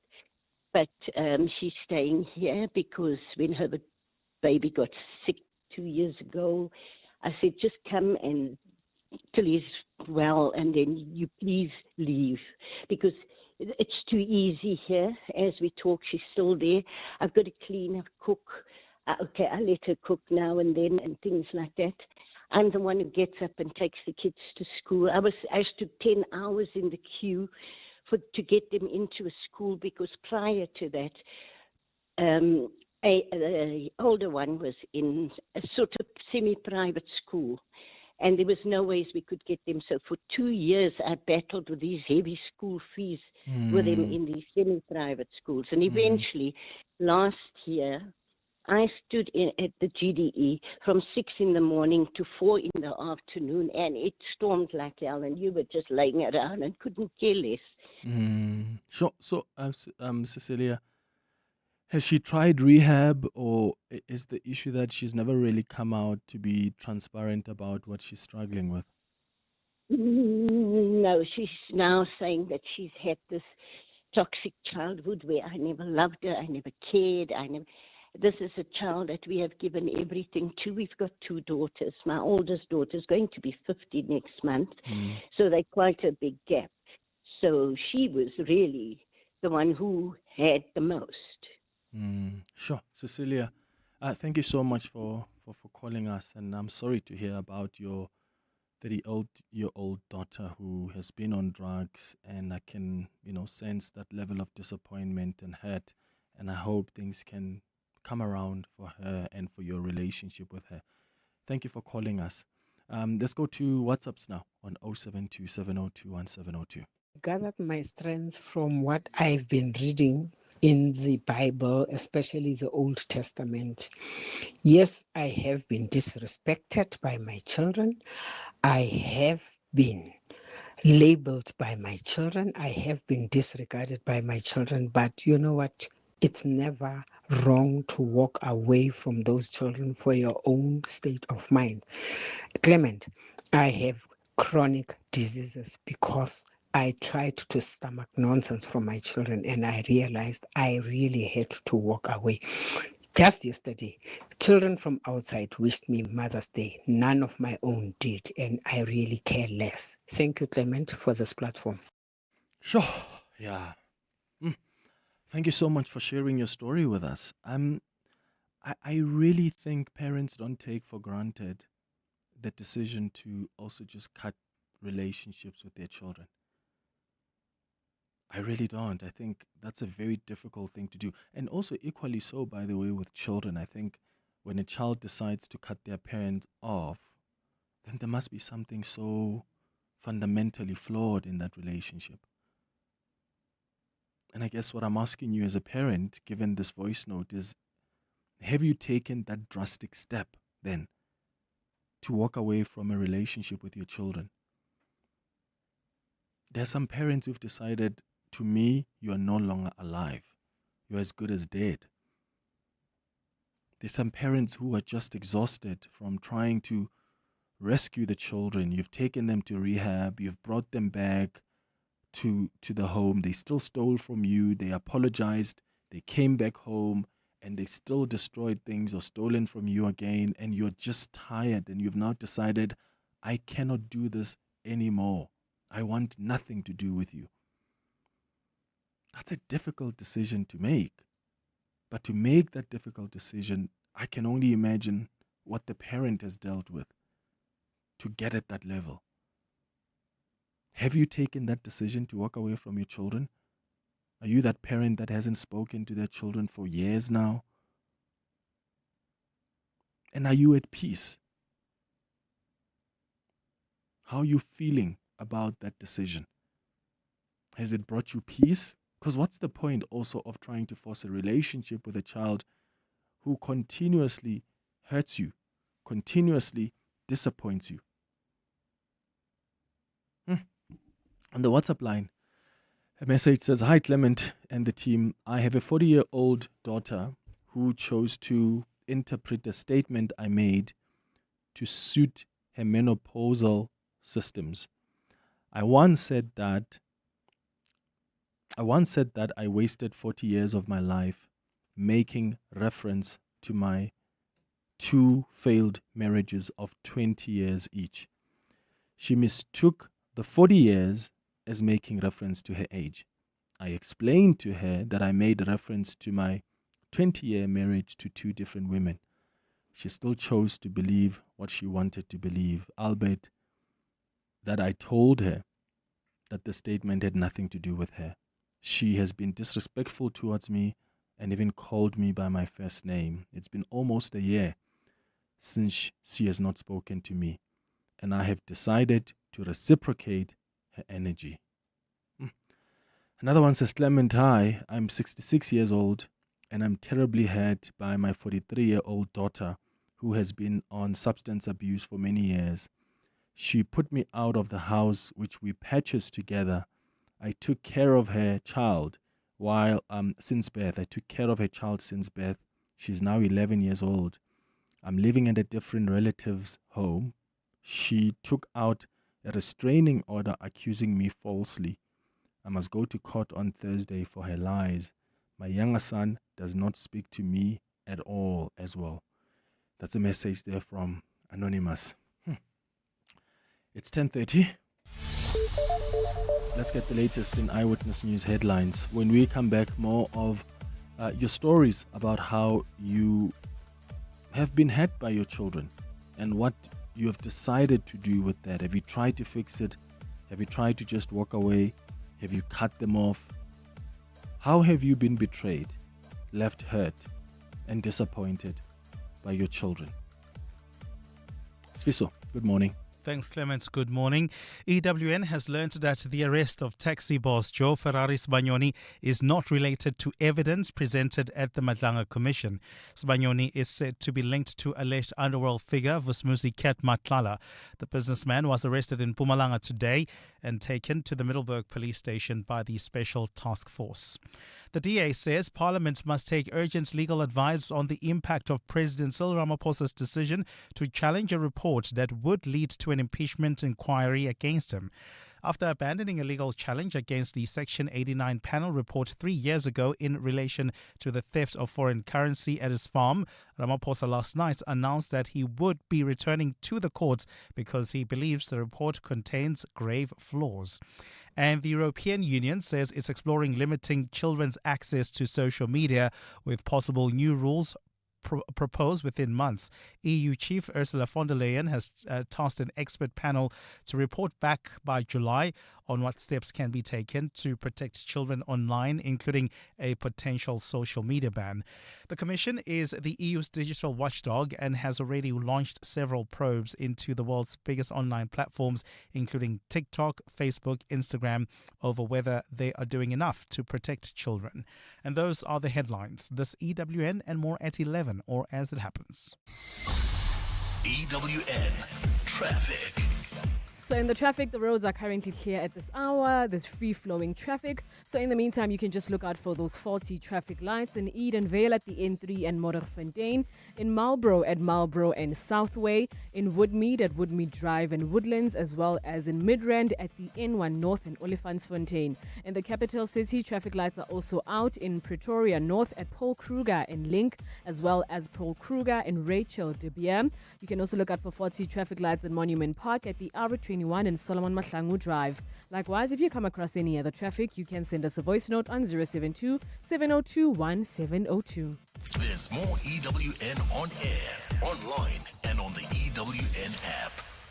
702 Drive with John Perlman. On our show, we cover the news, but we try to do it in a slightly different way. If there's breaking news, we give you the facts, but we're always looking for somebody who can explain to us why something is happening, and we apply that thinking to everything we do. That, yes, you want to know the what, but crucially, you want to know the why, and most important of all, you want to know how it might be fixed. The wonderful thing is we don't have one kind of listener who listens to our show. I think the kind of listeners we have are people who want to be heard, but they definitely listen very, very carefully. Once they've made up their mind, they come in very, very quickly, very sharp, very focused, and if they're not happy with the answer, you're going to find out very, very soon. And it's great because it keeps us interested and it keeps us on our toes. We're putting the show together, but thank goodness the listeners are keeping us accountable, and that's good for everyone. 702 Drive with John Perlman, weekdays from 3 to 6 p.m.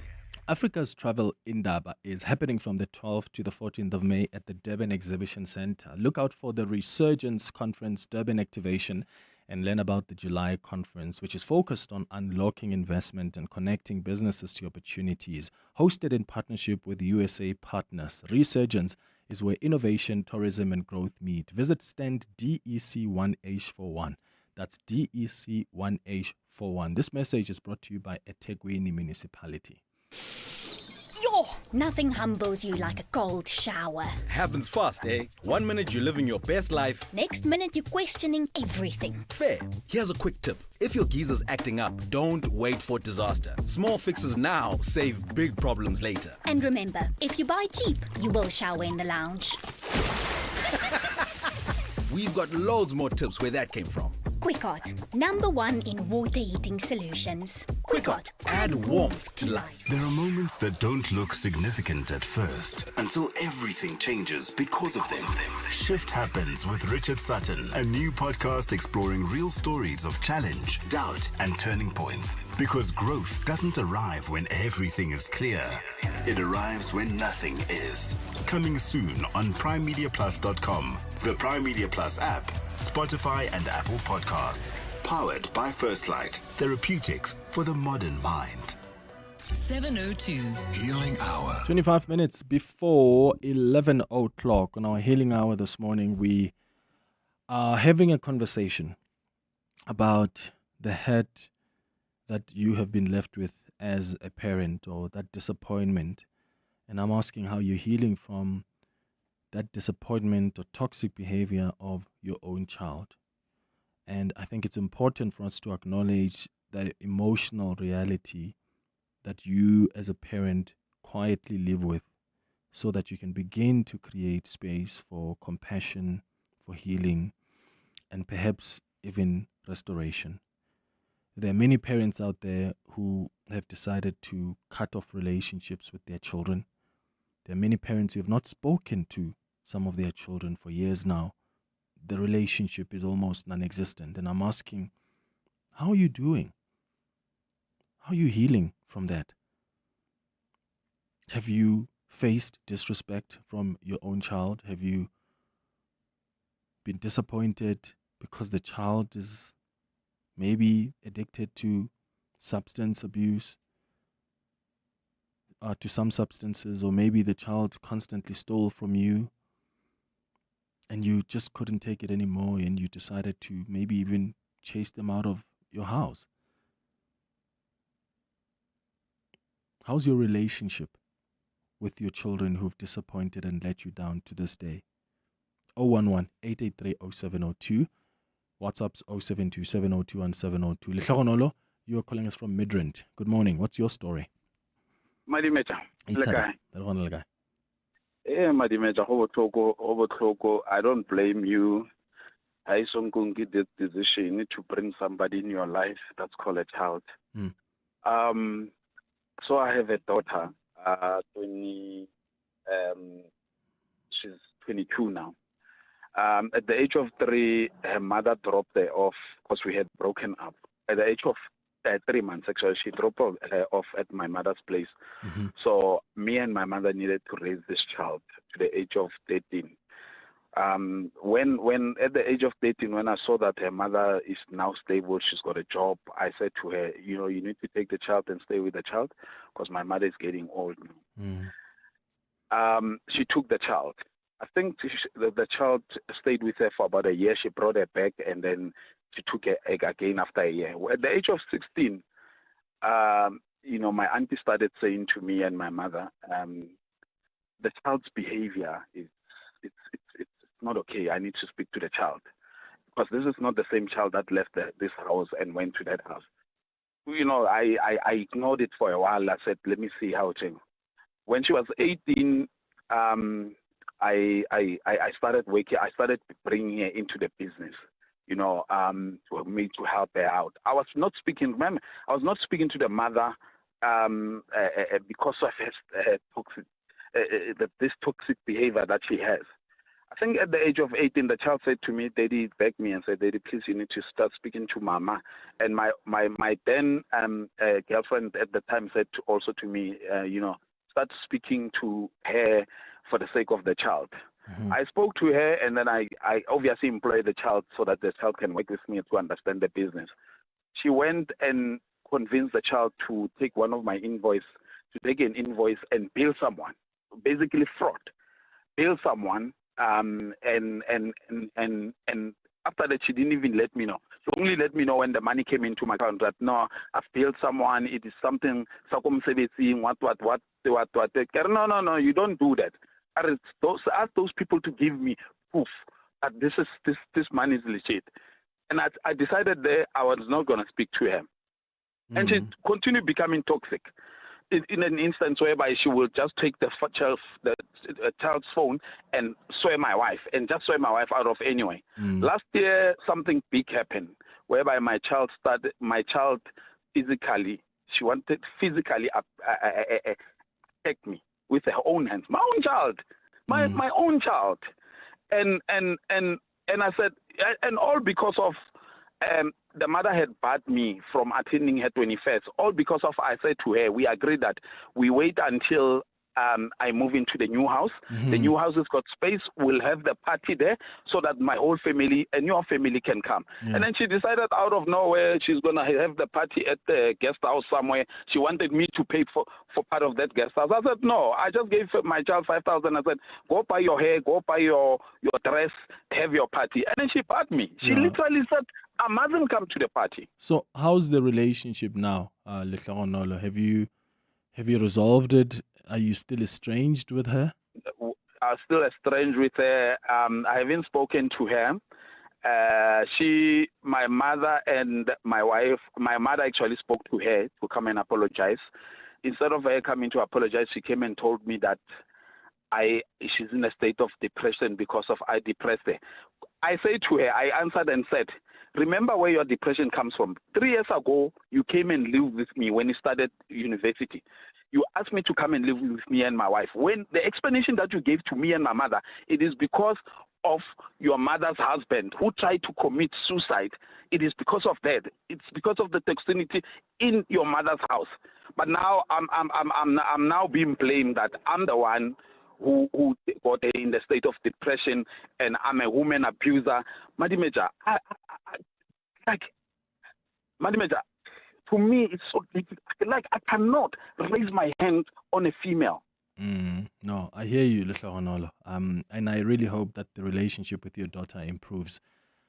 Yeah, it's so complex, eh? And this is it. And that's why it's important to have a platform like this to allow you as parents to just express how you feel. I mean, you can even take this as a moment to vent.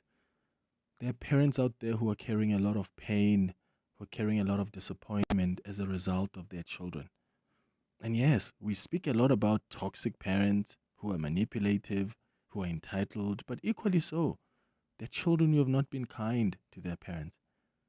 The children who have not been grateful to their parents, who have not listened to them. And that can leave you as a parent really feeling overwhelmed and disappointed and carrying a lot of pain. Bridget, you are in Kempton Park. Good morning. Good morning, Clement and Tim. How are you? I'm all right, Bridget. Go ahead. What's your story? Hey, Bridget. Something seems to be wrong there with Bridget. I'm going to put you back to the producers, Bridget, to try and reestablish that line. Let's go to the WhatsApp in the meantime. Hi, Clement. My name is Mpo from Springs. My problem is that I've got a 32-year-old son who has matric, but he doesn't want to work. He wastes money. He said, no, I can't work for 3,000 rand. It's too little. But he comes to me, back to me again and asks the money for a airtime. I do fail to understand why he's doing that. Now I think he's abusing me emotionally. Thank you, Clement. Yo, Clement. What you are talking about is very painful. I'm not talking to my daughter. It's the firstborn. I had 3 children, girls only. 2 passed away long. They were very small.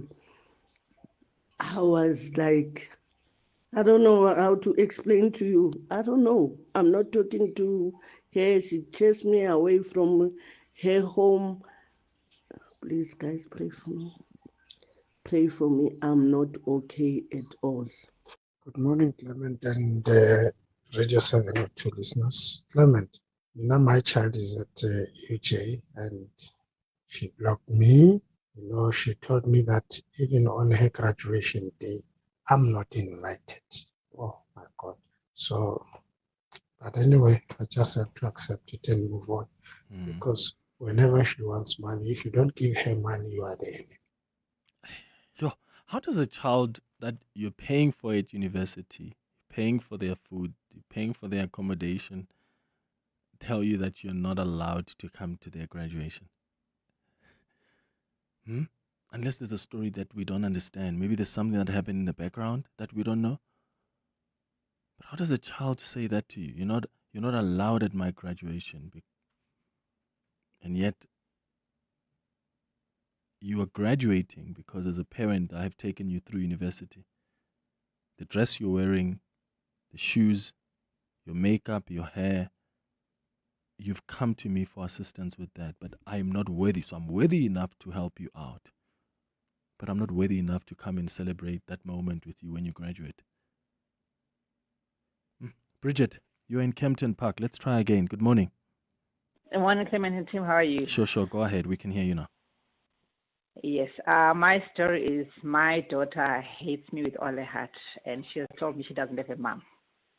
What happened? And I think it was caused by when she was 14, I decided to have another baby. So she had been the princess, this princess for 14 years. Then 14 years later, I had another baby, a baby girl. And then she became the middle child and suffered from middle child syndrome. Then a year later, my husband lost her sister and the husband, so I had to adopt the nephews. So everything that was supposed to go to her, it had to be divided into 3. So that I'm sure that hatred started growing within her. Then when she got to varsity, started abusing alcohol. She became a very heavy alcoholic. Like on a Monday after supper, she would dress up and say she's going clubbing for a girl. So I put my foot down and I put some strict rules to say, you know what, as long as you don't have that degree, you're going to follow my rules. Thank God she got a degree, but she didn't want to invite me to a graduation as well. I only discovered. Who paid for that degree?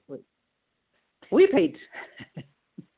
She didn't want to tell us when she was graduating. She didn't want to give us the invitation. So eventually she shared the invitation. I went to the graduation. My husband refused. Then she moved to Cape Town, so we haven't spoken. And I only discovered in 2024 Mother's Day that she hated me when I sent a text message to say, oh, my friend, how are you? I haven't received a message. It's Mother's Day today. That's when she disclosed that she hated me. So I've buried her. I know she's still alive, but you know what? I'm living my life like she doesn't exist. Otherwise, I'll die of depression. Sure. And how are the other siblings? Does she have a relationship with your other children? She does have a relationship with the brother and the baby sister. She says it takes once in a while. So when I asked my little one to say, don't want to send a message to her sister, she declines. She doesn't want to send. She doesn't want to speak to her. Yeah. Sure. Yeah, Bridget, it must be tough raising someone and then there's just a relationship that ends like that. I'm sorry to hear that, Bridget. And yeah, I know you've buried her, but my hope and silent prayer is maybe that she comes back and she realizes that you guys are the parents and we're all not perfect and we must learn to talk about things, because otherwise, what's the alternative? Like pretend like we no longer care about each other? And I say pretend because genuinely, I'm sure Bridget, even as a mom, you do still care about her. Like you care about her well-being. I'm sure she also cares about you as her mother. And I really hope that you guys can come back together at some point. But thank you so much for sharing your story with us, Bridget, in Kempton Park. Mike, you are in Midrand. Good morning. Sir, good morning. Tara. Man, there's a gentleman that spoke before this lady and I think the other one because I had to switch off my phone. Yeah. We are sharing more or less the same kind of problems. I just turned 67 on Friday, and then my wife is 65. So we were sitting on a table since my daughter left that Sunday. She's got a teenage girl whom I am a school governing body where my daughter attends. Hey, my brother, my daughter is violent to the T. We've even obtained a protection order. We don't keep knives in the kitchen. We don't give any harmful object. She used to work. She's got a degree. She used to work for one of the big cell phone companies. She was a product development manager. She had to go and resign because she was not performing. When we realized that she's on drugs, she actually left her office, left the laptop there, rushed to Rubberies to go and get it fixed. The police were waiting for the clients. They arrested her. They phoned me. The police around Midrand, they know me very well. My wife is a social worker in private practice, and she's just completed her LLB in 2022. Imagine her age, because she deals with problems of marital problems, Yeah. adoption and stuff. She said, no, you know what, let me study law because I work with the lawyers. She completed that. She in record time. I also studied jurist many years ago. We are an education-loving parents. We are known around Midrand. They know me. If you go around there, they say, Mike. But our daughter, I don't know what has happened. I'm a school governing body. Sir, this has been with wills. A month, we fill it up with drugs that we confiscate at the gate. Oh my I goodness. don't know what is happening to our world. I don't smoke. Yes, I drink occasionally. I don't, but I'm concentrating. My topic today is about my daughter. I don't know what happened. Imagine we're celebrating a birthday. Her daughter is sitting on the table. We even put a plate on ready for her, waiting for her to come. She wouldn't come. She only rocked up on Monday. Oh, yeah, Mike, that's really terrible to hear. Sorry to hear that, man. Thank you so much for sharing your story with us. Steve, you're in Mayerdale. Good morning. Tobel. I'm trying to share. I was listening to those parents that are suffering or who have suffered. I'm one of those parents. Right now, Clement, I'm 74. And then I had this other boy of mine, I think he's around 44 now. I still remember what he did to me to an extent that I have not even recovered today. He abused me at the house while we separated with the mother. He's the only child I had because the two siblings passed on. Now, after that, he got onto drugs. I don't know, tried to talk to him and all of that. I used to work for an NGO and then I would travel out of the country and all of it. One time when I was out of the country, this was in 2018, he decided to sell all the furniture in the house. What? Your furniture? Yes. The whole furniture, for Clement. When I say the furniture, he sold everything in the house. Luckily, one of the neighbors saw the vans standing there loading. He phoned my ex-wife. He said, look, is Peter moving from here, from Breckendowns? She said, no, it's not as far as I know, because I know his travels. He said, now I see furniture, the trucks are loading furniture here. When I got back, I landed at the airport and then I asked the next door neighbor to accompany me to that house because I don't know what is going on. When we get in there, Clement, if I didn't collapse that time, I'll never collapse again. Nothing. The house was empty. Yes. Yes. Sure, Steve. Where is your child now? He's around. He's around. He doesn't even show any remorse. Even though as a parent, I try to forgive him to say, look, maybe he can get himself together. But he's never really changed, Clement. After all the hurt he has caused me. You still live with him? I was already 18 because I lost my elder son to HIV due to AIDS. And then my other daughter had a maternal problem with placenta. He left a 11-year-old son, which is the one I'm staying with now. He's looking after me. I raised him, struggling on my own. And then at least he's graduating now at Rosebank College. He's done a degree there. So, that boy has hurt me so much that, I resent him. Yeah, sure. Yeah. I can only imagine, Steve. Yeah. I hope things can get better. I'm sorry to hear that. Thank you for calling us. Mtunzi, you are in Soweto. Hi. My brother. Sure, man. Go ahead. These children I call problems. My daughter has not been speaking to me for about 4 years. When I try to find out what is the problem, what have I done wrong to her, she just slams up. I speak to the mother. I'm talking about a child that I support every month. I'm talking about a child that I brought up. We had a brilliant relationship growing up until she got to that 14, 15-year age gap, and then she started acting up. But in part, I think she Umakera's speech, she's angry at me for leaving her mother and moving on really with my life. And this is her way, maybe, of showing loyalty to the mother. I'm not going to speak to your ex-husband. And there's nothing I can do. I mean, if we broke up, we broke up. Have you spoken to the mom? I ask speak what is to she her saying all to the time. daughter? She doesn't. No, she said I must look at myself. I said, please don't talk in riddles. Be clear we're adult, and then she'll send stupid emojis. And I'm like, but don't talk emojis. Say to me, what have I done wrong according to you and your daughter? Mthunzi, in Soweto, thank you for the call, and I wish you healing and a better relationship with your daughter. She's 18, and maybe as she grows older and older, she will somehow find it in her to at least sit down with you and have a conversation. The Midday Report with Mandy Wiener. The Midday Report at its heart is a current affairs show, but it really is a show about everything you need to know about and everything you didn't know you needed to know about. Our listener is sharp, plugged in, curious, has developed opinions, but is still open to learning new things. My favorite part is how witty, sharp, and funny our listener is. What we cover every day is breaking news, current affairs, politics, the courts, global developments, science, education, popular culture, sports, books, and of course, good things too. I like to think of it as a lunchbox with a little bit of everything.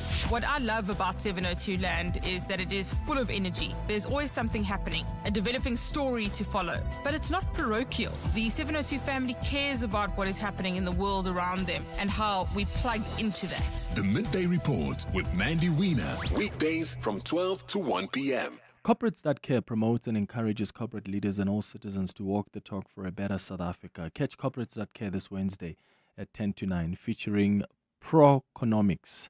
Their GCEO, Melvin Jones, will be in conversation with Bongani Bingwa. Join us every Wednesday as we highlight the efforts of companies and brands dedicated to building our country. Corporates That Care is a Prime Media Cares initiative with 702 and Prime Media Outdoor. 702, let's walk the talk and make a difference together. All roads lead to the East Coast as thousands gather in the metropolitan jewel of KZN Durban for Africa's Travel Indaba 2026. And today, from 1 p.m., 702 Afternoons with Relebogile Mabotja will be live from the Durban ICC with Durban Tourism. From stimulating the local economy to further positioning Durban as a top destination, we're bringing you all the news and views in the business of travel and tourism. So catch 702 Afternoons with Relebogile Mabotja live from Africa's Travel Indaba 2026 with Durban Tourism on 702. 702 Healing Hour. So we're wrapping up our conversation. It's 2 minutes before 11 o'clock on our Healing Hour this morning. It really just breaks my heart to hear the stories from parents this morning who are estranged with their children, who've been left hurt and disappointed. And I really wish you healing. Anonymous on the WhatsApp line says, Clement, my father passed away in November 2023. Since January 2024, my sister hasn't had any contact with my mother, not even a call or just checking on her on Christmas, birthdays, or Mother's Day. I've decided to break contact with my sister and her husband just because of their relationship with my mother. And all of this just because my sister feels that my mother favors me and my family, which is not true. I can see how it is hurting my mom, knowing that her only daughter is treating her like that. And then another one says, Clement, this is so triggering. I have a son who is so entitled. No amount of explaining can get him to accept what is true. He has stolen from me. He is very cold towards me unless he's in trouble. Because of being so entitled, he can't hold down a job. He has not spoken to me on Mother's Day for years. I've decided to take it from whence it comes, but I must tell you, it's very painful. But oh well, I can't force anyone to love you, but I can step away from disrespect. That's a message from Noni. Another one says, Clement, I discovered last year on Mother's Day that my daughter hated me after she moved to Cape Town. That's a message from Bridget, who ended up calling us. And let me wrap up with this one. Anonymous, who says, Clement, I am the toxic child and sister. There's so much I have done to break my mom. Anything I've done but fall pregnant, drugs or any physical fights. But my relationship with my mother is so tumultuous that I don't even know where to start. And because of that, my only sibling, we don't even speak. Only birthday messages and hello when we see each other. My mother, because she's a mother, has no choice but to be a mother. to carry me in spite and despite herself, supports me in every aspect, no matter how many times I've broken her. But this year, finally, got a bipolar disorder 2 diagnosis. So it's good to know that it was not really intentional. So she is helping me go through a psychiatrist and psychologist. So we hope for better days. Pray for them too. I don't wish this strain on anyone. Thankfully, Daddy is my sounding board. Anonymous, thanks for the message, and what a way to end, to see that at some point people can come together and even support each other through that healing. Thank you so much for sending that message to us.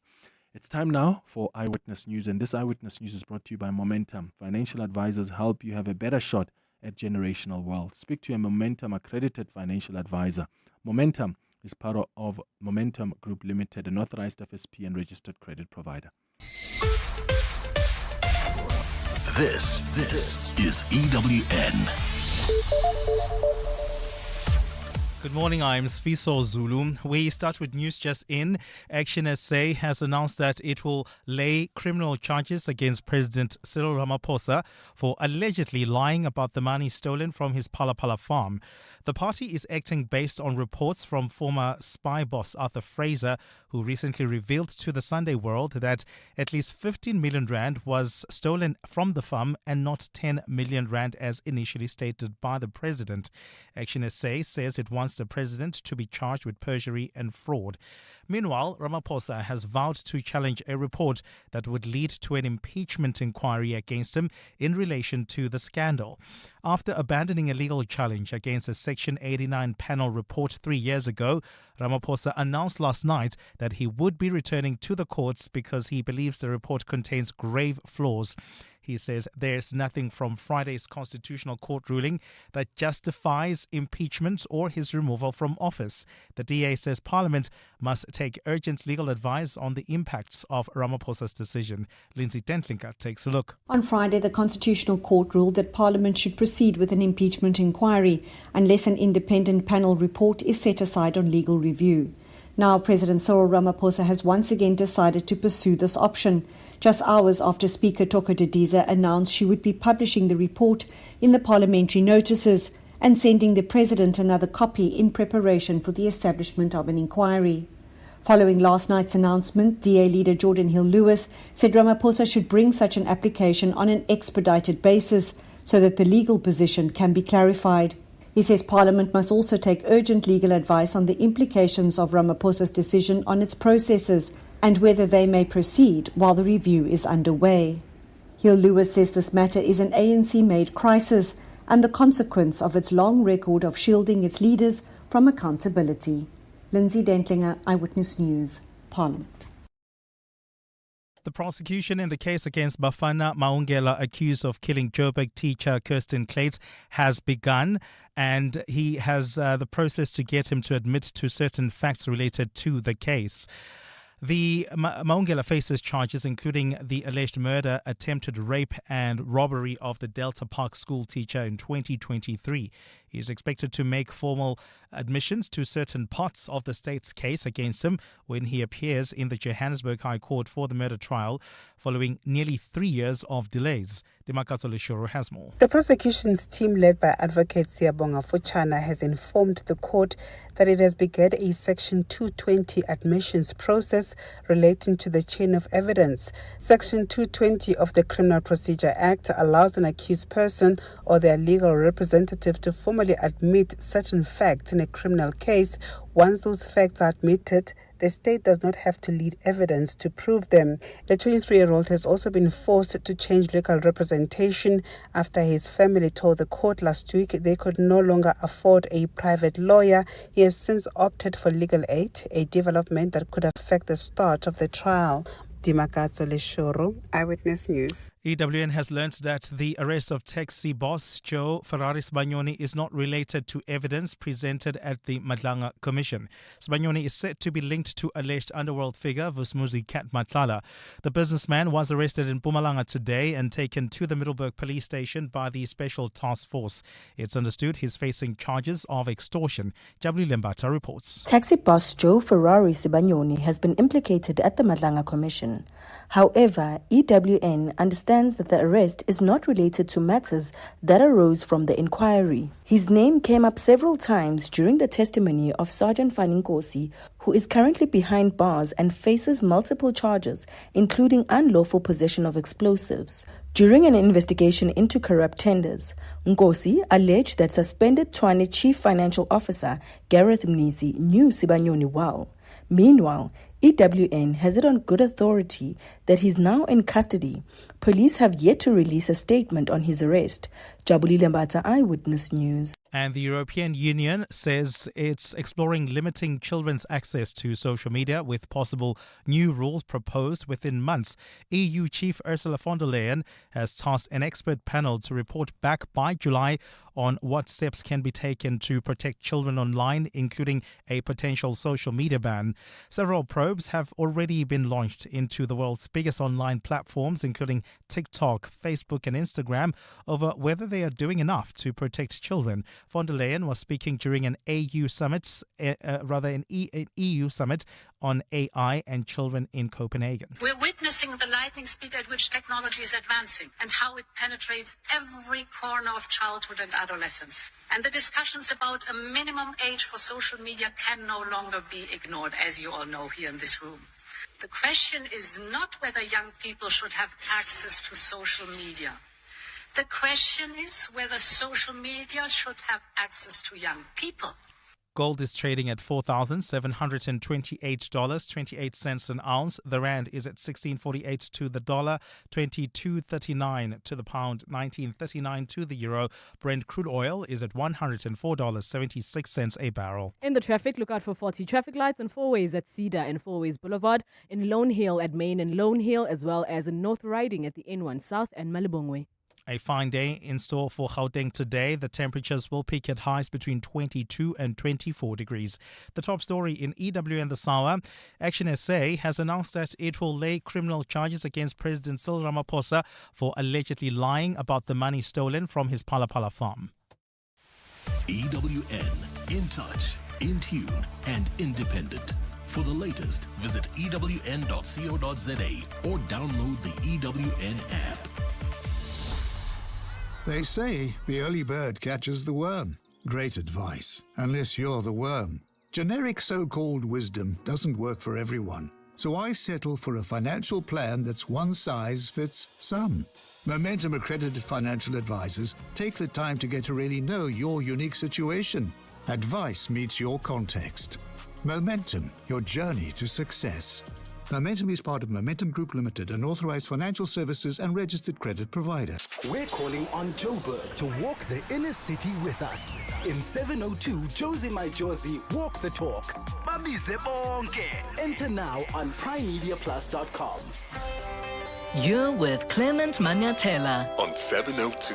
Let's walk the talk. Streaming on the Prime Media Plus app. DSTV channel 856. 92.7 and 106 FM.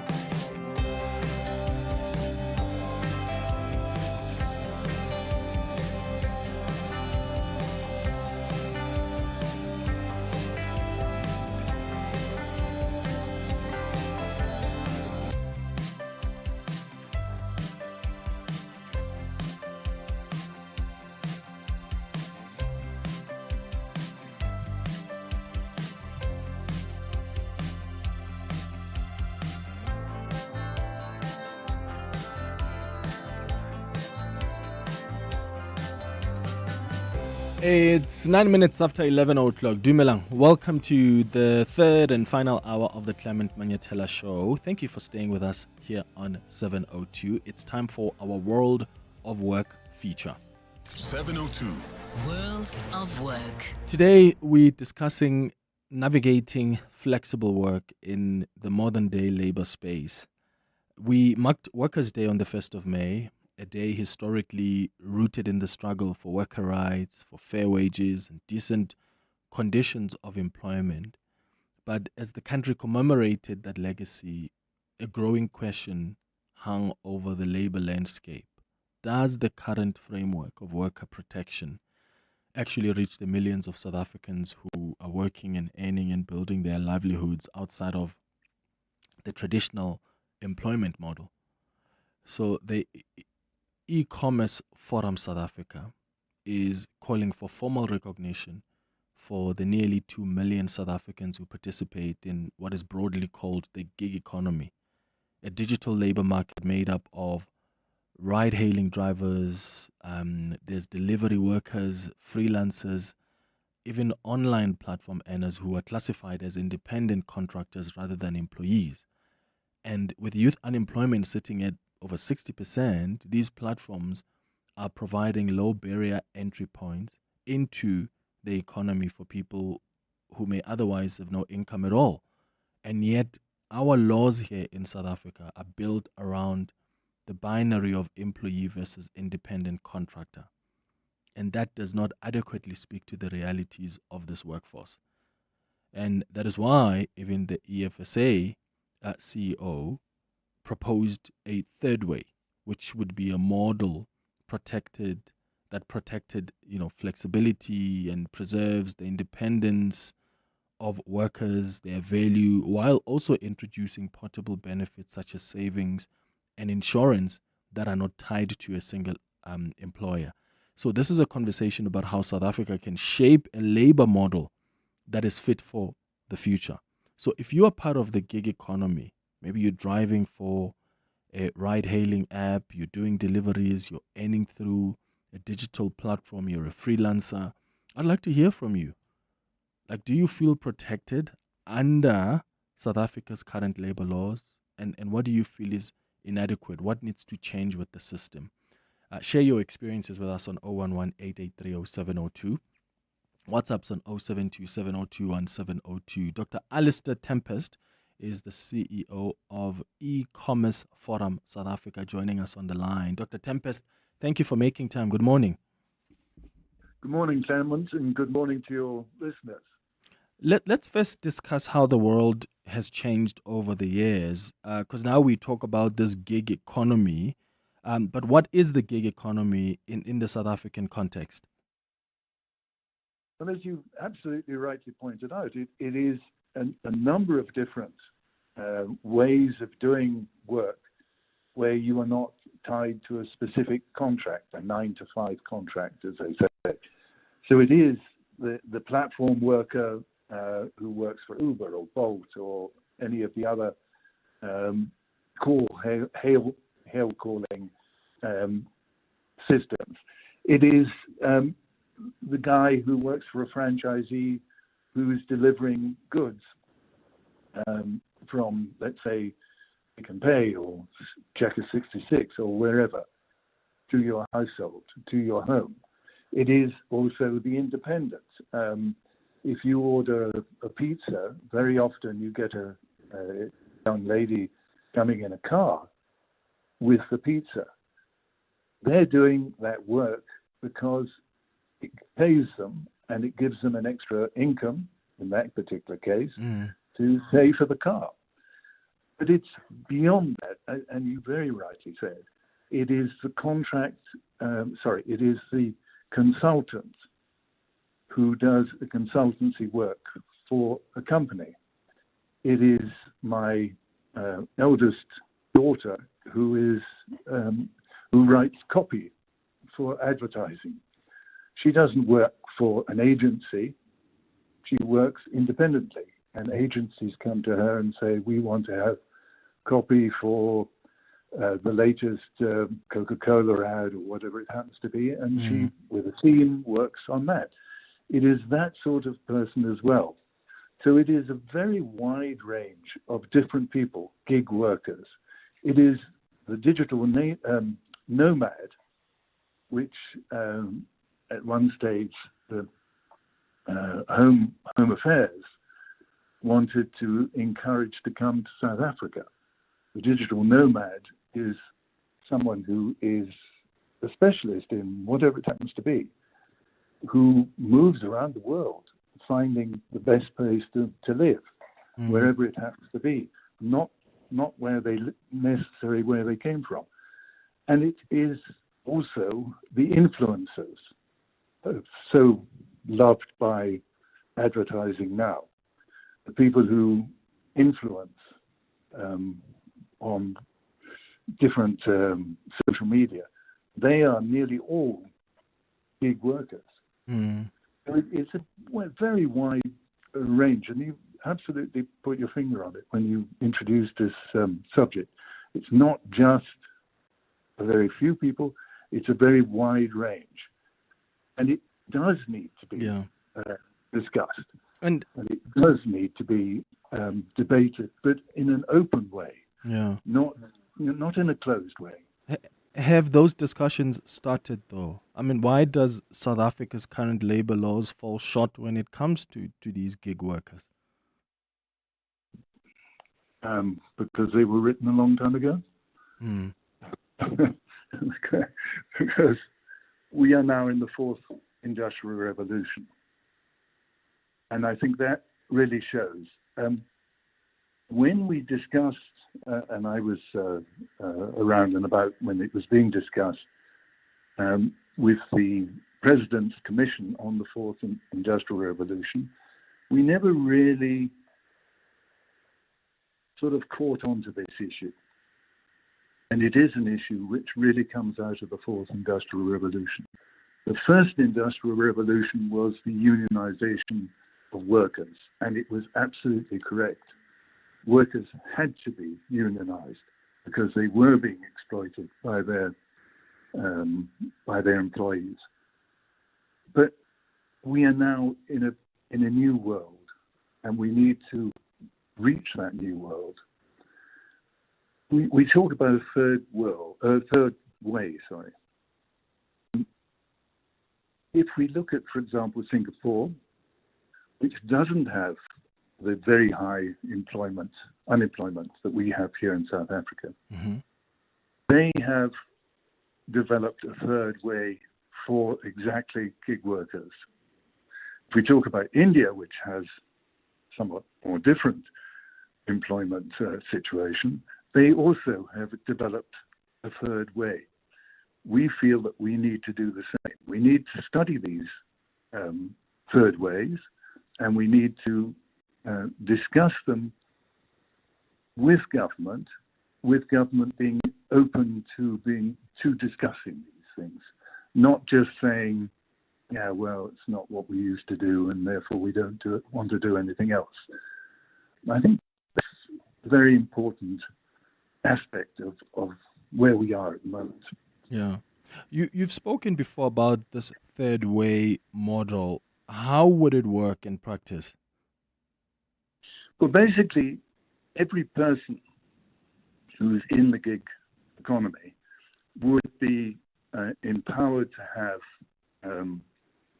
insurance, empowered to have their rights as workers guaranteed, empowered to come together in associations, for example, to discuss with their employers and with franchisers, etc., what they want and how they want to be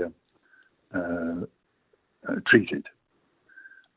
So, for example, take a delivery guy on a motorbike. He would hopefully, or she would hopefully, want to have an insurance, a life insurance, and also an insurance on the bike, and all these sorts of things that are important for them to have. So it's not just saying, oh, well, they're independent and therefore we can do what we like with them. No, they need to have those rights. They need to be recognized as having those rights. Yeah. And then we can move on from there. So there are many things that we can do using, for example, the Singapore structure that was that's been developed there, to develop a third way for gig working.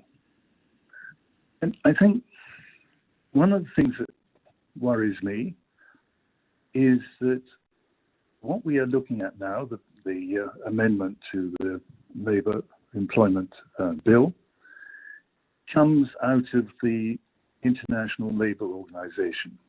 It is a super old organization. It lives in Geneva. It is dominated by the Europeans, and this is European legislation. And then you ask yourself, in Africa, should we apply everything that's been done in Europe, where they don't have the very high unemployment that we have here? But that's not the fact of high unemployment or low unemployment is really a bit of a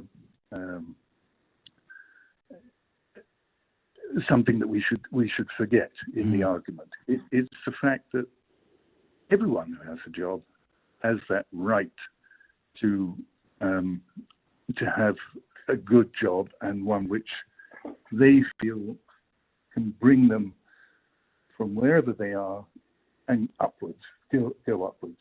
Yeah. So the guy who sits on a motorbike delivering your Checker 66 today, Clement, he should be dreaming as he goes along, hopefully also looking at the traffic robots, but dreaming as he goes along about how he would like to become in the future a taxi driver, or how he would like to become a lorry driver, how he would like to enter into the transport sector, of which he is already part of. Yeah, and I want to hear from people who are in the gig economy. Give me a call on 011-883-0702 if you're a gig worker yourself and maybe you are involved in e-hailing, you're driving for a ride-hailing app, maybe you're doing deliveries or you're earning through a digital platform, maybe you have a fixed contract, you are a freelancer.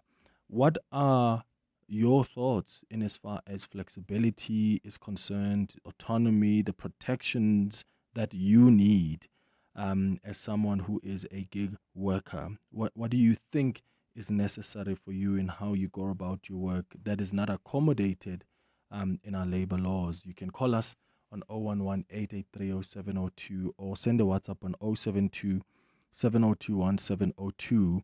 Dr. Tempest, I'm wondering here what the risks are, the risks that come with applying outdated labor frameworks to a modern platform-based workforce. What risks are we looking at?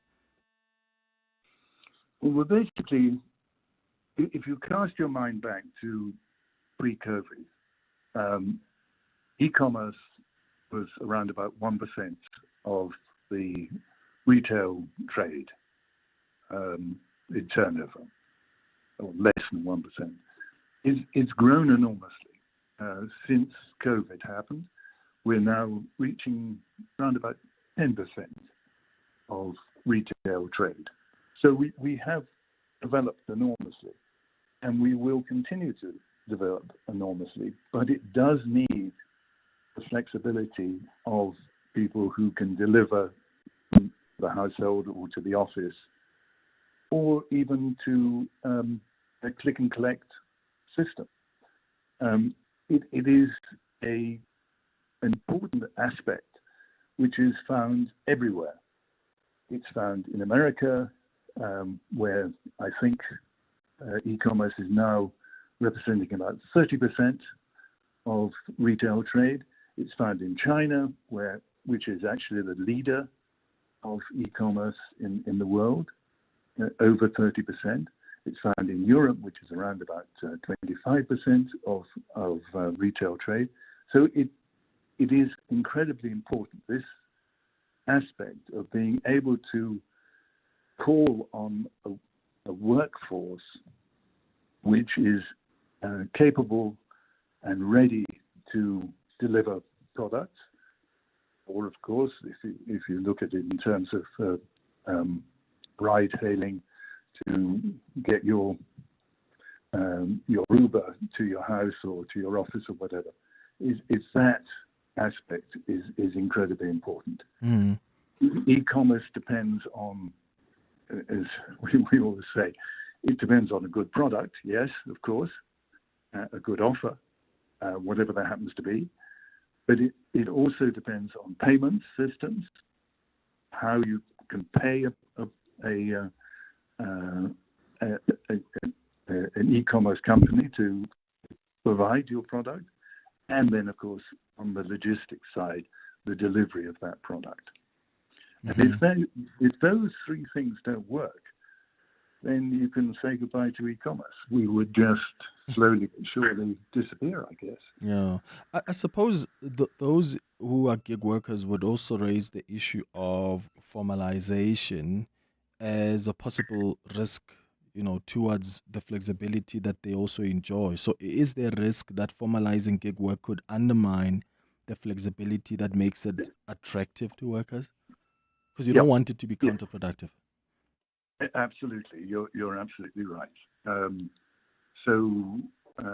They did some surveys earlier this year. They found that 75% of the people they surveyed who were gig workers found it much more convenient for them to have flexibility, so they could decide they wanted to go in the morning but not in the afternoon, or they wanted to deliver from restaurants in the evening. It was up to them. One of the things that we constantly perhaps forget is that although you may see someone on a motorbike with Checker 66, it's not necessary that they're carrying Checker 66. They may be carrying and pay food, or the spa, or someone else. It is up to them where they want to go. And you also find very often, well, not very often, but occasionally at least, that if you call an Uber, you'll get someone who says, yes, I'm going to come, and then they cancel out because they've decided, no, they've got a better offer, taking someone from A to B rather than you from A to X. Yeah? So it's up to the driver also. It's not something which is solidified. You have to do this, you have to do that, etc. Yeah, so interesting. So I've got a call from Ephraim, who's calling from Roodepoort on the line. Ephraim, good morning. Good morning, sir. How are you? I'm all right, man. Go ahead. Yes, Mr. Clement, you're talking about something that is very touchable. And right now, I'm a driver of Checker 6060. Regarding the Checker 6060, we have spoken with them, trying to cite with them how we can be able to be part of the labor works. So at Checkers, we don't pay, they're not deducting what they call it, the UIF. So it means we are not to be recognized. We are independent, because that when we try to ask them the questions, they say, no, you are independent. You are not employed with us. So, and even the Provident Fund, we're trying to say, no, okay, no, we can pay it ourselves. So they can be able to deduct from our salary every month or every week, so we can be attached to Labor Department. So they're denying about it. So I don't know what can we do for us to be connected to Labor Department. All right, Ephraim, thank you so much for that. Dr. Tempest, any advice for Ephraim? Yes, I think it's very important that this discussion goes on, that you continue to discuss it with Checker 66, and that you actually make a list of the things that you really want to happen. The fact that you are in the gig economy will always mean that you are an independent. You can, of course, find other work which you are not an independent, but that might not be so flexible for you, number one. It may not be so well paid, number two. So you do have that choice, particularly if you're an experienced driver and one that has a good record, that you haven't had crashes or whatever. There is that opportunity. But it is really important that in this new world that we're in, there is discussion going on. as we are having today, this morning. It's essential. And Clement, in a way, it's a bit surprising that we haven't talked about this 2 years ago when things were starting to go. Yeah. And we are only now talking about it because government has produced a bill which is causing us all to concentrate our minds on something or another. True. Dr. Alistair Tempest, thank you. I appreciate your time this morning. He's the CEO of E-Commerce Forum South Africa. That takes us to 11:30. Which means it's time for the latest in Eyewitness News headlines. And Bali, good morning. Thanks, Clement. A very good morning. 2 4-year-old twins have been killed in a fire at the Zamimpilo informal settlement in Highgate today. Johannesburg firefighters are currently on the scene responding to that blaze. Emergency services say the cause of the fire is not yet known at this stage, but it will form part of an investigation. Action SA has announced that it will lay criminal charges against the president for allegedly lying about the amount of money stolen from his Palapala farm. The party is acting based on reports from former spy boss Arthur Fraser, who recently revealed to the Sunday World that at least 15 million rand was at the farm and not 10 million rand as previously reported. Action SA wants the president to be charged with perjury as well as fraud. And questions have been raised at the Madlanga Commission over the presence of Crime Analytics Officer Marumo Magane at a botched drug bust scene. Magane is currently testifying over the 2021 drug bust in Johannesburg, where a truck carrying over 741 kilograms of cocaine was seized by the police. Well, those are the headlines. This EWN and more at midday or as it happens. EWN Traffic. If you're heading towards the Crown Interchange, there's been an accident on the M1 South causing some delays between Empire Road and all the way to the Crown Interchange. Also look out for faulty traffic lights in Edenvale at the N3 and Modderfontein, in Fourways at Winnie Mandela Drive and Monte Casino, in Midrand at Old Pretoria and Olifantsfontein, as well as the N1 North and Olifantsfontein. In the capital city, there's also traffic lights that are out in Centurion at Old Johannesburg and Braakfontein, in Monument Park at the R21 and Solomon Mahlangu Drive, in Hatfield at University Road and Linwood. Likewise, if you come across any other traffic, please do send us a WhatsApp voice note on 072-702-1702. Karabo Jali is up next with your next traffic update. From me, Khomotso Munyai. Have a good afternoon. There's more EWN on air, online, and on the EWN app. We're calling on Joburg to walk the inner city with us. In 702 Josie My Josie Walk the Talk. Babize bonke. Enter now on primemediaplus.com. Mzansi, pick 6 lucky numbers and play Powerball Plus for the staggering 86 million rand estimated jackpot. And Powerball is at an estimated 78 million rand jackpot this Tuesday. Play Powerball Plus for 86 million rand, that's an estimation, and Powerball Plus for 78 million rand today. Buy your tickets now in-store on nationallottery.co.za, the mobile app or cell phone banking. Panda Pusha Play. Players must be 18 years or older. Play responsibly. Ituba is the proud operator of the National Lottery. Some people walk with you for a season, others for a lifetime. I remember how they always made me feel safe. When I needed reassurance, they explained what came next. And when I became someone's whole world, they guided me with calm and confidence. Through every chapter of my life, there was always someone there. To every nurse, thank you for leading with care. Happy International Nurses Day. MediClinic, expertise you can trust. In life's most challenging moments of loss, compassion can be your greatest comfort. You shouldn't have to face the financial burden of losing a loved one by yourself. Rest assured, Clientele's funeral plans pay out cash within 24 hours. You can cover up to 13 family members on one plan, ensuring all your loved ones are taken care of, and 3 children are covered at no additional cost. With Clientele, you're not just buying a plan, you're also buying peace of mind. When the time comes, you will need to make important calls with your 200 Rand airtime you will receive when you claim. Plans offer double accidental death cover, as well as transport, grocery, and unveiling benefits. Apply today. It's easy. There are no medical examinations and no paperwork. SMS funeral to 31586. That's 31586. Clientele Life is an authorized FSP and licensed life insurer. T's and C's online. Standard rates apply. The Money Show. Weekday evenings at 6. So a categorical denial, that you say that was never said. There was an exclusivity agreement. Basically, he has not been entirely honest with us. That's your version. Well, he wasn't entirely honest with us. He tried to hide it from us. We're okay with him supplying the market. We're okay with him doing his own brand, but not leveraging the IP that we've developed together. Roy Bagatini, the CEO at Woolworths. The Money Show on 702. Let's walk the talk.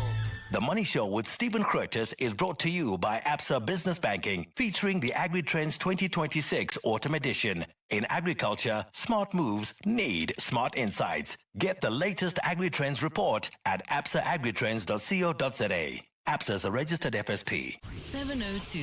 Health and Wellness. It's 24 minutes before 12 o'clock. It's time for our Health and Wellness feature. And this feature is brought to you by Cipla. Stay connected with us. So today we're talking about how to manage your skin in colder seasons. Because as temperatures drop across the country, many people start noticing significant changes with their skin. Right, you're probably seeing increased dryness and tightness, heightened sensitivity, a dull complexion maybe, and in some cases a worsening of pigmentation. And these are changes that are largely driven by a disruption to that skin barrier, according to health experts, which is that, outermost layer of skin responsible for locking in moisture and keeping irritants out. But I've got someone who knows this much better than me, who's going to help us understand how we can manage our skins in colder seasons. And if you're struggling with dry or dull or sensitive skin this winter, give us a call. Maybe my guest can give you some advice on what to try. Call us on 011-883-0702. And maybe your usual skincare routine stopped working as well. And it stopped working like it used to work during the summer season. Send a WhatsApp on 0727021702. Dr. Maureen Elim is the founder and medical director of Skin Renewal, joining us on the line. Dr. Elim, thank you so much for making time for us. Good morning. Hi, Clement. You explained that very well about dry skin. It's all about your barrier, that your barrier becomes impaired. So thank you for having me. And do you have any questions? Yeah. So let's start with just why skin behaves differently in winter. So what happens in winter, we have like a double whammy. Our air is incredibly dry in Gauteng, and the temperature drops lead to poor circulation, blood circulation to the surface of the skin, because the body has to protect its core temperature. And this combination strips your skin of moisture and weakens your natural barrier, which protects you and slows down your skin's ability to repair itself. So we need to, number one, we need to replace the barrier, and that's so important. So we need, products like ceramides, hyaluronic acid. And if you do use hyaluronic acid, if you don't place a seal on top, you can also, strip and push the moisture out. So we have to decrease that transepidermal water loss, the amount of water that your skin loses in winter. Mm-hmm. And are there any changes that we need to make to our skincare routine as the seasons shift? What do you advise? Absolutely. So I found that my body has become extremely dry, and what happens? Everything in your body shifts down to low gear. So don't be tempted to take that very hot shower, because you are going to strip your skin of moisture. And very importantly, as you get out of your tepid, your lukewarm shower, don't make it too hot because you're stripping it.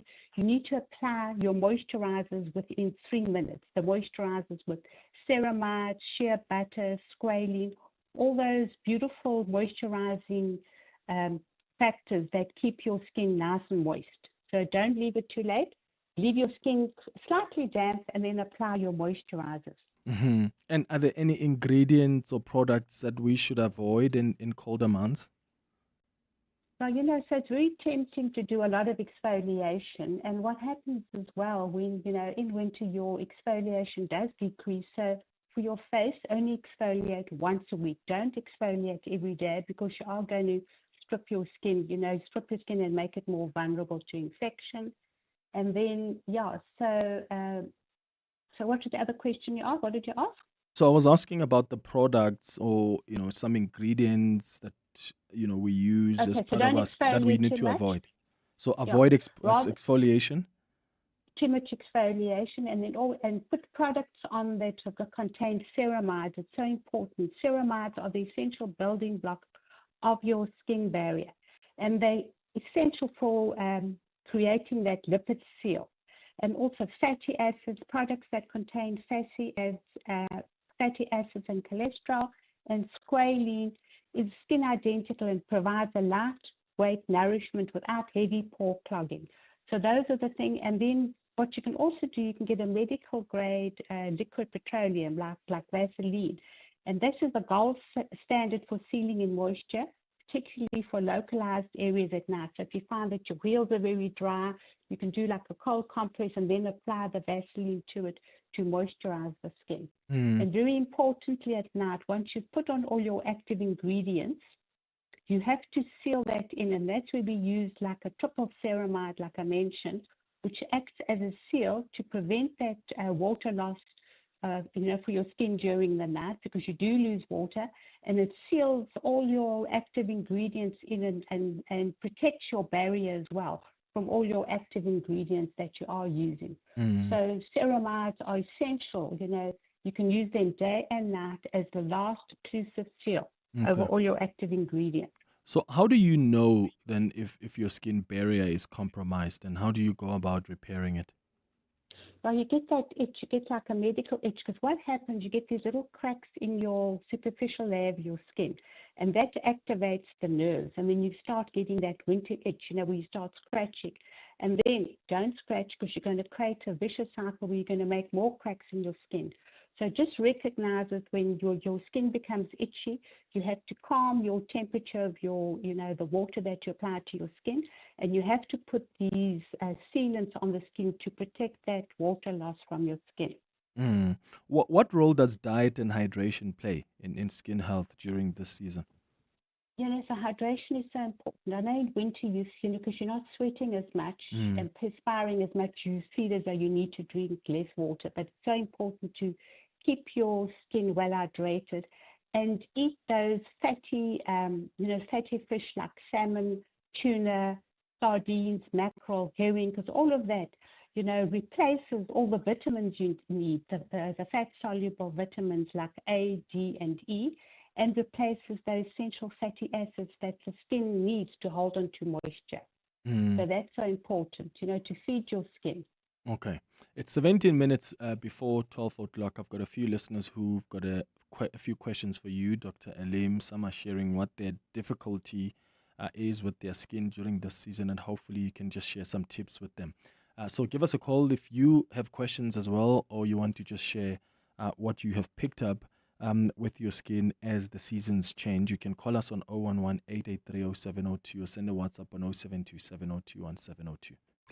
702 Afternoons with Relebogile Mabodja. 702 Afternoons is about all things in life, from music to inspiration. We get an opportunity to explore science, mental health, food. I almost feel like there's nothing we don't do on my show. One of the things I absolutely love about 702 Land and the 702 family is that we are so sharing. We share tears, laughs, smiles. We share in the amazing times and celebrate together as well. We have a range of topics, but when it comes to what we do cover on the show, absolutely everything. My listener is somebody who wants to grow, evolve, develop. They're empathetic, they are loving, they are so special that even when they don't have, they come through and share, and more importantly, they know how to walk the talk. 702 Afternoons with Relebogile Mabodja. Weekdays from 1 to 3 p.m. If your gym was becoming too expensive, you'd switch, right? So why pay more for car insurance? Switching to OutSurance saves 43-year-old Gloria an unbelievable 513 Rand on her 2024 Audi Q3. So go ahead and get a quote now. And if OutSurance can save you money, ask for 500 Rand, or 1,500 Rand if you have been claim-free and with the same insurer for 3 years. Do it now. SMS out to 45142. That's out to 45142. Licensed insurer in FSP. T's and C's and information online. Bar Black Sheep. Have you any wool? Yes, sir, yes, sir. More than 3 bags full. We think beyond today, tomorrow, more. Look up, look far ahead. We may choose to leave the herd. There's greener grass where fewer care to tread. Bar Black Sheep. Proof of what we do. Better for clients for over 20 years. Courage, we hold the course for you. Bar Black Sheep. If you want more wool, it takes black sheep thinking. Camissa Asset Management. Invest different. Camissa Asset Management is a licensed FSP. Are you a legal practitioner looking to do your mediation course? Come and train in mediation with the Law Society of South Africa, the preferred leader in legal education with over 35 years of experience. We also offer advanced training, specialized skills development, and continuous legal education to ensure legal practitioners excel with competence and integrity. Stay ahead in your profession. Explore more courses at lssa.org.za. The Law Society of South Africa. Leaders in legal education. 702. Health and wellness. 14 minutes before 12 o'clock, we are talking about skin care during the colder seasons. Like, how do you manage your skin in colder seasons? Dr. Maureen Elim is the founder and medical director of Skin Renewal, who's guiding us through what we need to do differently as the winter season kicks in. I want to take your calls now on 011-883-0702. Let's start with you, Husna in Johannesburg. Good morning. Good morning, Clement, and good morning, Doctor. Can you guys hear me? Yes, we can. Go ahead. Yes. So, Doctor, I'm on Accutane right now. Hey, this is my second dosage, 30 milligrams. And I'm really struggling with the really dry skin. I'm on the whole skincare routine that my dermatologist has recommended for me, but I'm really just struggling, especially now that it's winter. It is very severe. I've put on all the serums that have been recommended, but it's still not working. Is there anything else that I can use to mitigate the situation? Thank you. Thank you, Husna. Okay. Dr. Elim? So how Accutane actually works is it decreases the sebaceous activity of those oil glands, and that's why you like drying out, to prevent the acne from forming. So it's very important that you get these specialized compounds to help you, especially over winter, like the ceramides. Put that layer on. If you're using hyaluronic acid, you have to put a layer of triple ceramide on top to protect the skin and to give it moisture and prevent that water loss from the skin during the day and during the night. And you don't use gel foaming cleansers. Use milky cleansers or creamy cleansers, because that's going to dissolve the dirt and it leaves a thin protective film behind it. And you also get cleansing balms or oils. I know it's very hard to take very often your foundation off. So it's important to double cleanse without using a harsh cloth.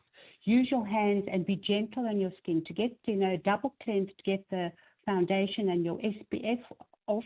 And don't get squeaky clean skin, because squeaky clean skin is actually stripping all the moisture out of your skin. And you also get something like a micellar water for sensitive skin, which you can use to help remove your makeup, especially, it's much gentler than tap water. And look for things like squalene, which mimics natural sebum, your sebaceous glands. Look for things like glycerine. It pulls water into the skin during a wash, and even dipanthenol, even, the panthen that you get, which is pro-vitamin B5. That soothes the winter-induced, when in winter your inflammatory molecules increase, and that's what gives you that, causes that winter itch.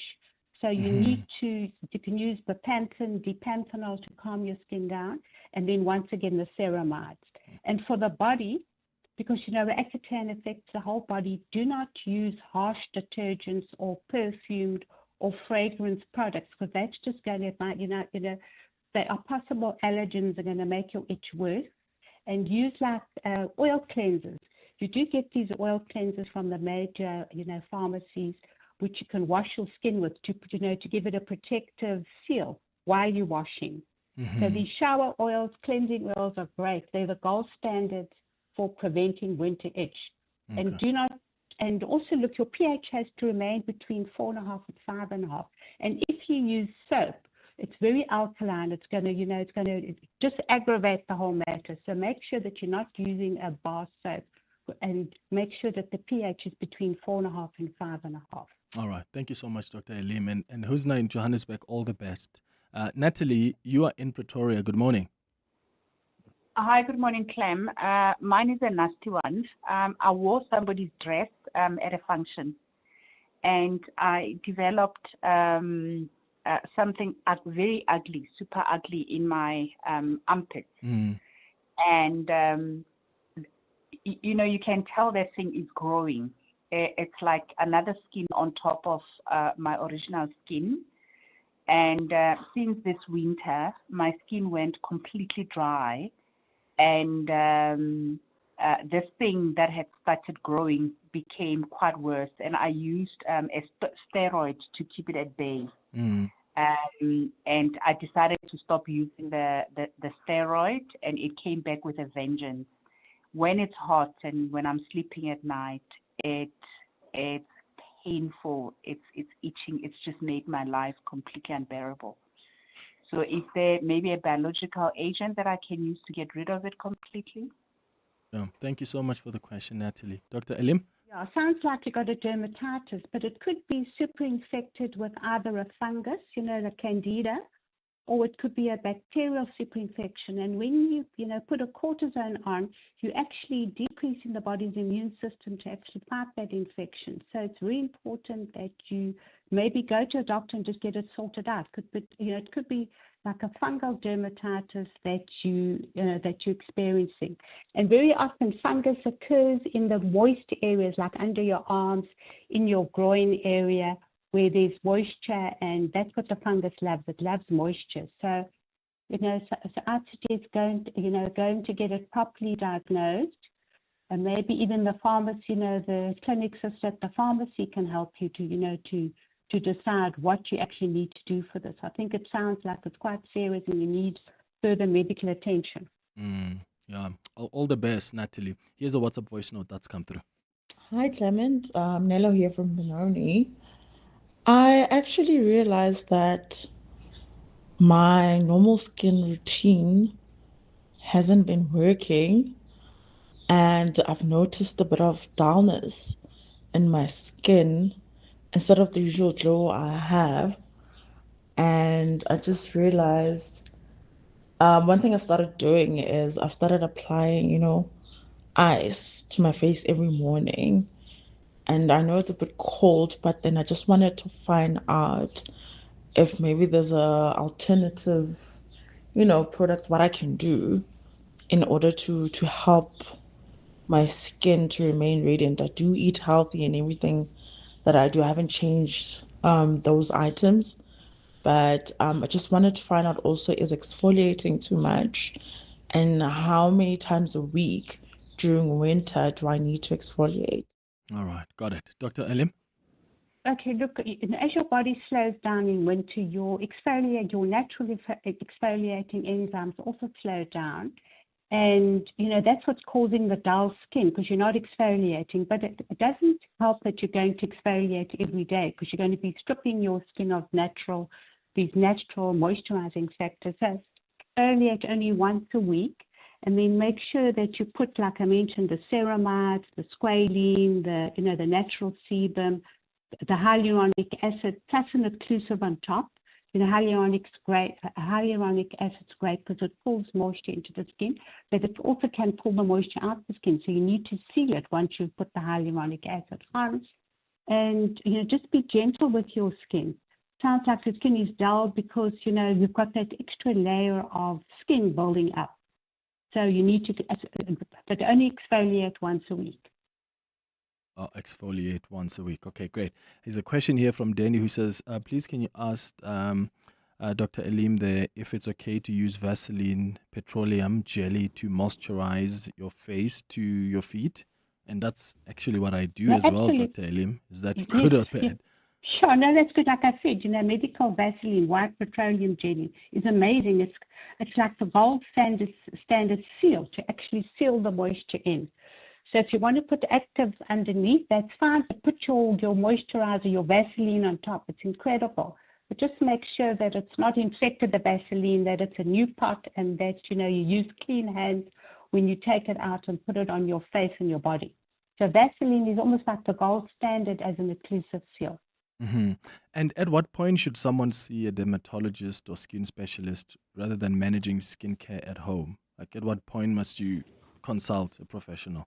Like that former calling listener, she needs to go check out, is it a fungal infection that she's got? What is causing the severe dermatitis under her arms? That's when you know. When it's getting worse, it's not improving with what you're doing.